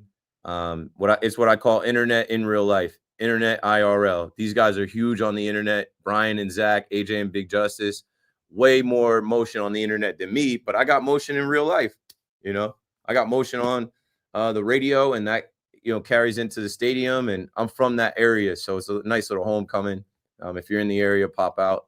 And even if you don't want to buy a ticket, I think I got 2 extra tickets. I think tomorrow I'm going to do something on my Instagram, TikTok, and give away a pair of tickets so someone in the area can come through. I won't be on the air tomorrow. I won't be on the air Sunday, so the next time I'll be live is Monday. And yeah, that's pretty much it, man. I can't tell y'all how much I appreciate having a live, like Friday night, 1,400 people, just watching me at work at WFAN, talk sports and take calls. We have developed a little bit of a gang, a little bit of a squad, a community.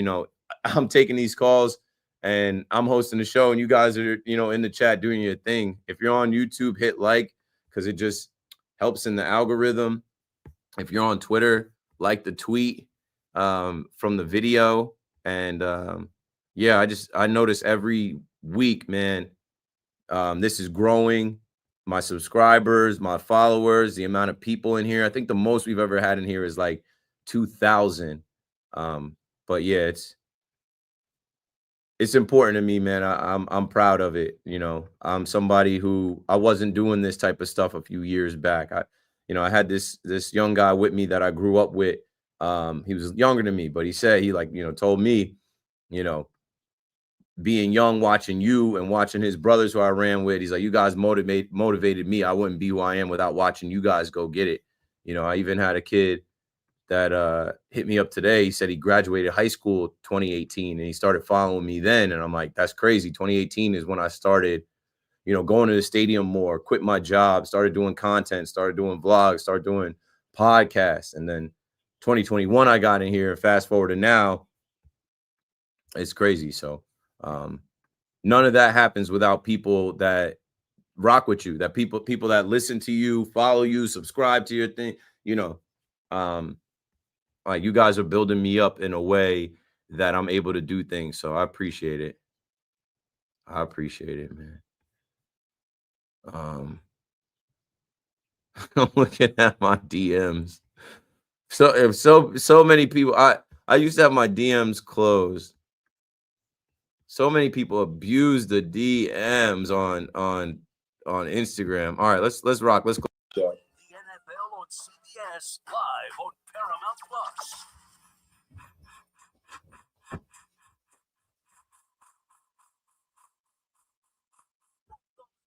Okay. That's my last little bit, then I'm out of here. Hopefully you enjoyed the show. If you want to be on the show, 888-808-1019. Last call for calls. Keith McPherson on the Fan, Cam to AM, telling everybody in the chat how much I appreciate them. I don't think we do that enough. I don't think people in this position tell people enough that, like, you matter, I care about you, thank you. So, like, I just said to the chat, like, we got 1,400 plus people on a Friday night at, 1:38 a.m. watching me sit here and talk about the Mets, the Yankees, the Cowboys, anything else that comes to mind. And there's so many people I can't see that listen to WFAN, that listen to my show. And, like, you guys are building me up in a way where it is allowing me to do so many other things. I appreciate it. I appreciate it. Even if you never call, even if you never call, but you're just out there listening, and you could be asleep right now. You could be watching Netflix right now. You could do anything else. But, us as radio hosts, us as content creators, us as people in the media, we don't exist if people don't literally like us. And the converse, you need some haters too. You need people that hate listen. I know there's probably some people right now listening like, can't wait till this guy gets off so Hoff can talk about the Mets. And that's fine. That's fine. I'm in here with a Yankee headband on, a Jazz Chisholm jersey giveaway, Yankee shorts. I think I said before, I got Yankee logos all over me. I'm not supposed to be the Met guy. I talk Mets because we have to. It's WFAN. We got to share the station. But I don't expect the Met fan to be like, hey, Keith, what'd you think about Rico Garcia's out? I saw it. I was in here watching it. Congrats. 8-1. The Mets win. Great pitching. They gave up one run in the first inning, nothing else. And the lineup is looking like the lineup that you paid for. I was just talking to Dre. Shout out to Dre, H&L Dre. Haters never like Dre. He said during this 5-game win streak, Pete Alonso's 2 for 16. He hasn't been paid Pete. That's why I nicknamed Pete, because you're seeing the paid Pete version of Pete Alonso. And I said, yeah, well, he had the 3-run bomb in game 3 to, help you sweep the Angels. Write this down. Pete Alonso is going to hit a couple homers, 2, maybe 3 homers out west. And then he's going to line himself up to come back to Citi Field in August and break that home run record. And with the attendance in Citi Field and all the people coming out, like I remember watching Judge chase 60, 61, 62. Now, this is obviously not that, but it is still a milestone and a franchise milestone that, like, people are going to come out to see. So by the time the Mets get back for the 1st through the 6th, I think Pete Alonso is going to be on watch to walk down that home run record, and that's going to be fun. And people are going to come out hoping to see him. Look at this. They got Nick Kurtz on SportsCenter live. Good. That's another thing I've been saying, right? Like, at least they're doing this, right? Nick Kurtz plays in that game, a historic game. They've got him on live. I'm guessing this is SportsCenter out in L.A. We need more of this as sports fans at night. That's why, I like, my live that I do on my YouTube and my Twitter, because there's so many people that want to talk about what happened in sports at the end of the day. Like, I'm not going to sleep yet, still reacting to the games. All the games have gone final. And I know when I was a kid, I was like that too. I mean, I'm a grown man like that hosting a show, but as a kid, I just would stay up. I watched SportsCenter on a loop. And we didn't have all these, we had some chat rooms, but they didn't have any video components. So it's just cool to be able to do that in 2025. Appreciate everybody. Let's wrap this thing up. 888-808-1019, talking about the Mets, talking about the Yankees. And, I said I was going to sprinkle in some football, but we're not there yet. We're not there as far as having actual, things to talk about. Right now, you're just really getting quotes and phone videos. And like I said, I think the Jets and the Giants, they have some players. We'll see how their schedule shakes out. I think they'll be able to surprise some teams. I don't think they're going to be double-digit win teams, but I think it'll be a little bit more fun, at least in the early going of the season with both New York teams. 888-808-1019. Rich is in Manhattan on the Fan. What's up, Rich? Keith, how you doing? I don't know if you remember, but I saw you at the game tonight. So I told you I'd call in later, so I had to. Better late than never. Count it. And I asked. I'm like, "What's your name? Where are you going to be calling from?" And here it is. Yeah. So no, I appreciate you taking the call, Keith. So just a couple things about the game tonight. So obviously I ran into you there. I think people are kind of glossing over. Like, this was a big game for the Yankees tonight, and they kind of blew it. I mean, you're talking about a team that's in first place. There's Phillies fans. There was a ton of Phillies fans at the park tonight. So, you're talking about a team that's in first. It's a kind of a big series. So, the Mets are in first place after that win. They're a half game up on the Phillies. But go on. Well, you got what I'm. They're in a tight. They're a good team. It was a battle of recent World Series losers. The Phillies are a good team. Yeah. So, I just think, you're kind of talking about a game where, it's close throughout, and then, they kind of blow it at the end. I think it was a big game, and, I think it's kind of being underrated. Like, now they got to win the next two to win the series. Oh, they're on sweep alert. They're on sweep alert. It was a huge letdown. As much as they lit that stadium up with the home runs and battling back and having the early lead and then Stanton coming back, like, they completely wet the bed. They completely let us down with the bullpen. But what I was saying earlier in the show, Rich, was it is loud what they need to do at the deadline. The team is screaming right now, we can't continue on this way. If you thought Ryan McMahon wasn't the right move and we should have went bigger and got Eugenio Suarez, no, because the pieces that it would take to get Eugenio Suarez, those pieces we need to be shopping to get elite bullpen arms. Yeah, I agree. And Keith, that was my second point here.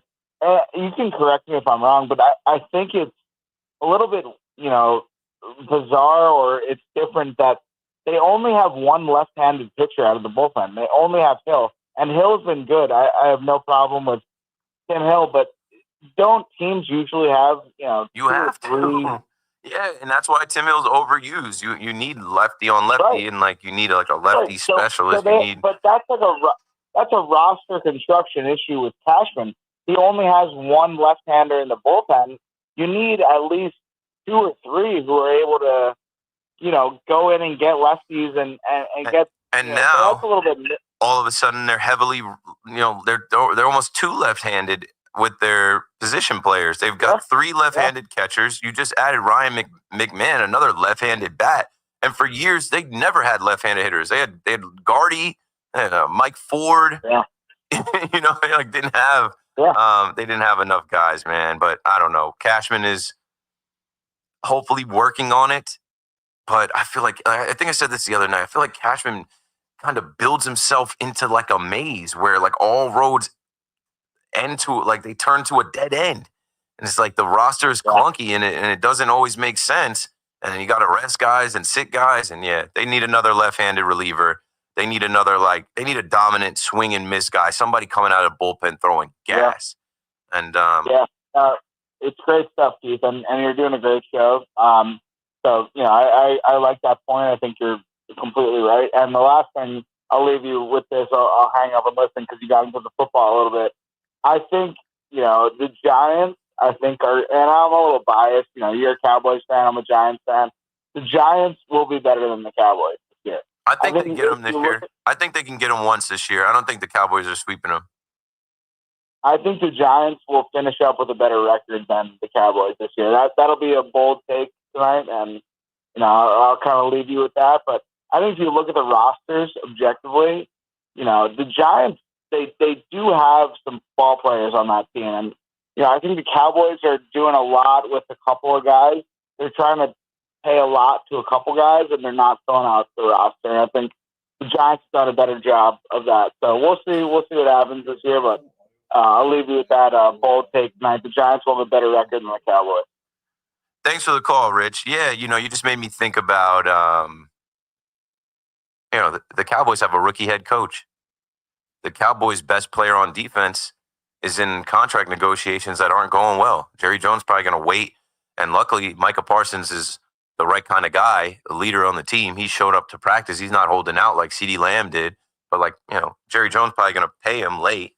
And I disagree with the take that the Giants will finish with a better record than the Cowboys because the Giants' schedule is way tougher than the Dallas Cowboys. We've already gone over just the first 4 weeks. Like you could start 0-4. The Cowboys are in that first 4 weeks. But what I'll say here is if Dak Prescott's hurt before the week 6, 7, yeah. Who's the backup for the Dallas Cowboys now? It's not Cooper Rush anymore. It's Joe Milton. And I think a lot of us oohed and awed at that trade. Like, oh, they got Joe Milton. They picked up Joe Milton. But what is Joe Milton? He had one good game last year at the end of the year with the Patriots. But we don't know what he is in the NFL. We don't know if he's able to come and carry a team and pick up the Dallas Cowboys in the absence of a Dak Prescott. Dak Prescott has been at this a long time. Dak Prescott knows a lot of football. And if they lose that guy again, which, they do lose him every other year, they're probably cooked. They are probably cooked. But I do think the Giants can get them. I talked about this last night. I said if the Giants don't get them the first time, they'll get them the last game of the season when, it probably doesn't matter. Because the way the Giants schedule shakes out. And the NFL did y'all no favors, Giants fans. It's not right. It's really not fair. It's cruel what they did. But you got to go to the Commanders and then go to the Cowboys. The first 2 weeks, the Giants start the season on the road. You got to go to D.C., then you got to go to Dallas. And if you don't get the Cowboys in that first game, at least you can look to the last game, January 4th, when they come to Giants Stadium, and it's probably, they're probably playing for nothing. You can get them then. But the toughest part of the Giants schedule, when you play the Saints, and that's a team I think you can beat. They've got a rookie head coach. Who's their quarterback? I don't know. On a short week, you got to turn around and play the Eagles 4 days later. So October 5th, you'll play the Saints. But then on Thursday Night Football, October 9th, it'll be Saquon coming back to MetLife. And then 17 days later, you got to play the Eagles again. And that's after going to Mile High. So it's Thursday Night Football, Eagles. Then you'll have a little bit of time off. But then you got to go to Denver and play the Broncos, which the Broncos were a playoff team last year. And they're going to be better this year. They're going to be better this year. And so you got to go play them in the altitude. And then the following week, you got to go to Philly. You got to go to the Link and face Saquon and those guys again. Like that is a tough stretch of games from week 5, 6, 7. That could decide your season right there. If you don't come out of the gate and get any wins between facing the Commanders, Cowboys, Chiefs, Chargers, like this is going to be wrong. And you can write this down too. This is going to be wrong. But in theory, the Giants could start 1-8 with the Saints being that only win. They'll probably find a way to beat one of those teams. They'll probably beat, I don't know, 2-7. But just on paper, looking at that schedule, the first 8 weeks of the season, halfway through the season, I see one win. And it's tough to play in New Orleans. It's tough to go down there and play in that dome. Who knows? Who knows what they're going to be cooking up this year? But that's why we watch. This Giants defense is supposed to be legit, just in theory with the names. I was talking about their defensive line and Dexter Lawrence. He's arguably the best at his position. And then when you surround him with Brian Burns, Abdul Carter, Kayvon, and then who's that kid out of Tulane they drafted? I think that kid's he's got potential. I always forget his name, but I watched this film when they drafted him. I'm like, not Tulane, Toledo. Yeah, Darius Alexander. He's 6'4", 305 pounds. He's got some boogie to him. He can move. So if they can hang their hat on the defensive line, if they can hang their hat on their secondary, and their linebackers are good enough, play defense, keep guys under 20 points. Russell Wilson, veteran, having Malik Neighbors, having a run game. If the offensive line can do anything, they should be all right. I did want to pull some sound from the Mets as the Mets win. Yeah, Jack, let's hear Brandon Nimmo. As I was just speaking about Brandon Nimmo's, leading off. He's on a roll, and he thought of putting Nimmo back in center field, and then maybe figuring out left field with a better bat, taking Tyrone Taylor, put him on the bench. Here's what Brandon Nimmo had to say about his consistency in 2025. Yeah, let's hear from Nimmo. Last year, I think after the All-Star break, when I didn't make the All-Star game, I felt like, okay, then I'm not good enough. Like I need to do more. And I think that got me in trouble. And then I wasn't being myself there for a few weeks, and that kind of tail spun. So this year I've just kind of been like, I'm going to trust the process. I'm not going to be successful all the time, but that's okay. If I do the little things right on a daily basis, then I should be okay in the long run, and just trusting that process more often. It's been really important to us. We go back and we look at, okay, what are the expected numbers? How are you chasing all that stuff? And when we go look at that stuff, it's looking pretty good. And so then we just stay the course, make small adjustments along the way, understanding that every pitcher is different and every team is different. But I think that's been the key for me is, just saying that, who I am is good enough, and let's just go out there and compete with what we've got tonight. Just make small adjustments along the way and trust the process. Brandon Nimmo is healthy. Brandon Nimmo is a long-tenured Met. Brandon Nimmo is a veteran, a guy that is paid, and a guy that, like he said, he learned from last year. It's good to hear a guy talk about like an all-star snub. He should have been an all-star last year. But then, what it did to him, and now he's kind of locked in. Oh, man.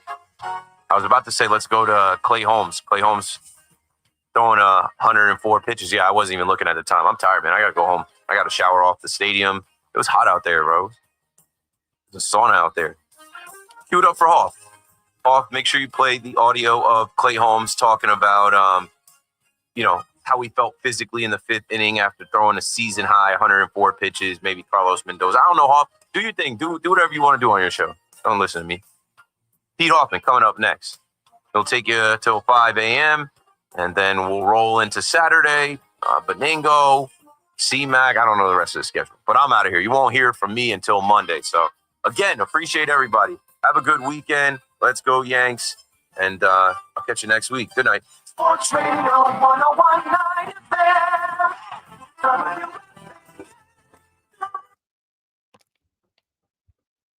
All right, that's it. I'm out of here. That's it, yo. If you had a message for me that I didn't read, send me a DM on Instagram.